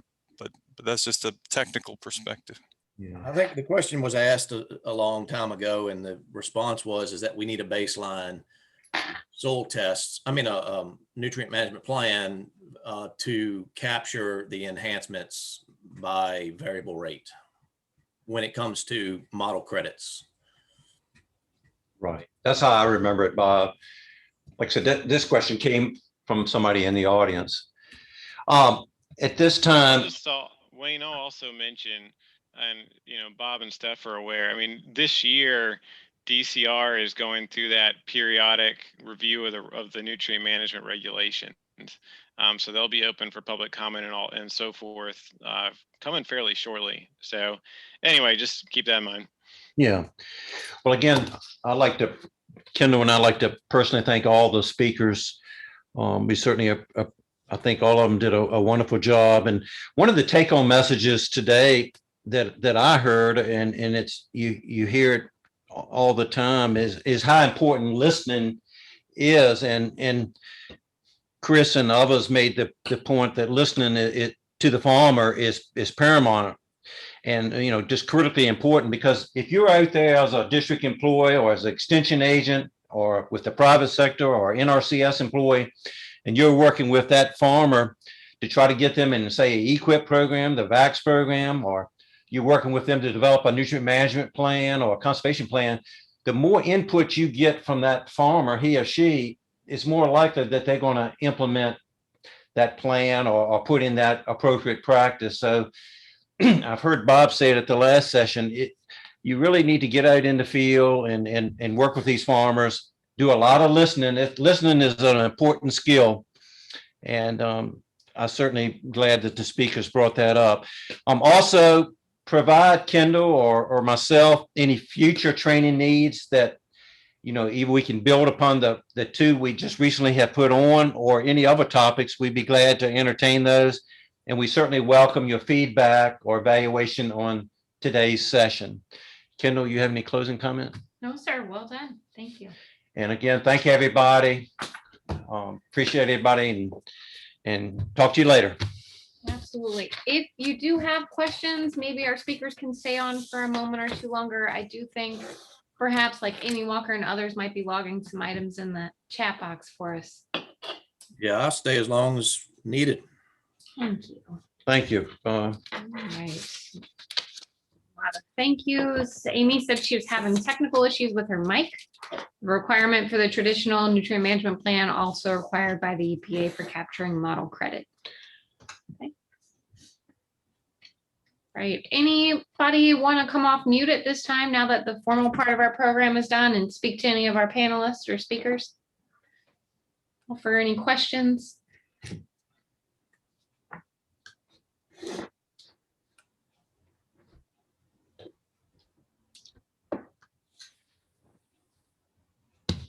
Okay. I think they're all running outside to go play. Probably I not, think so. right? Nice.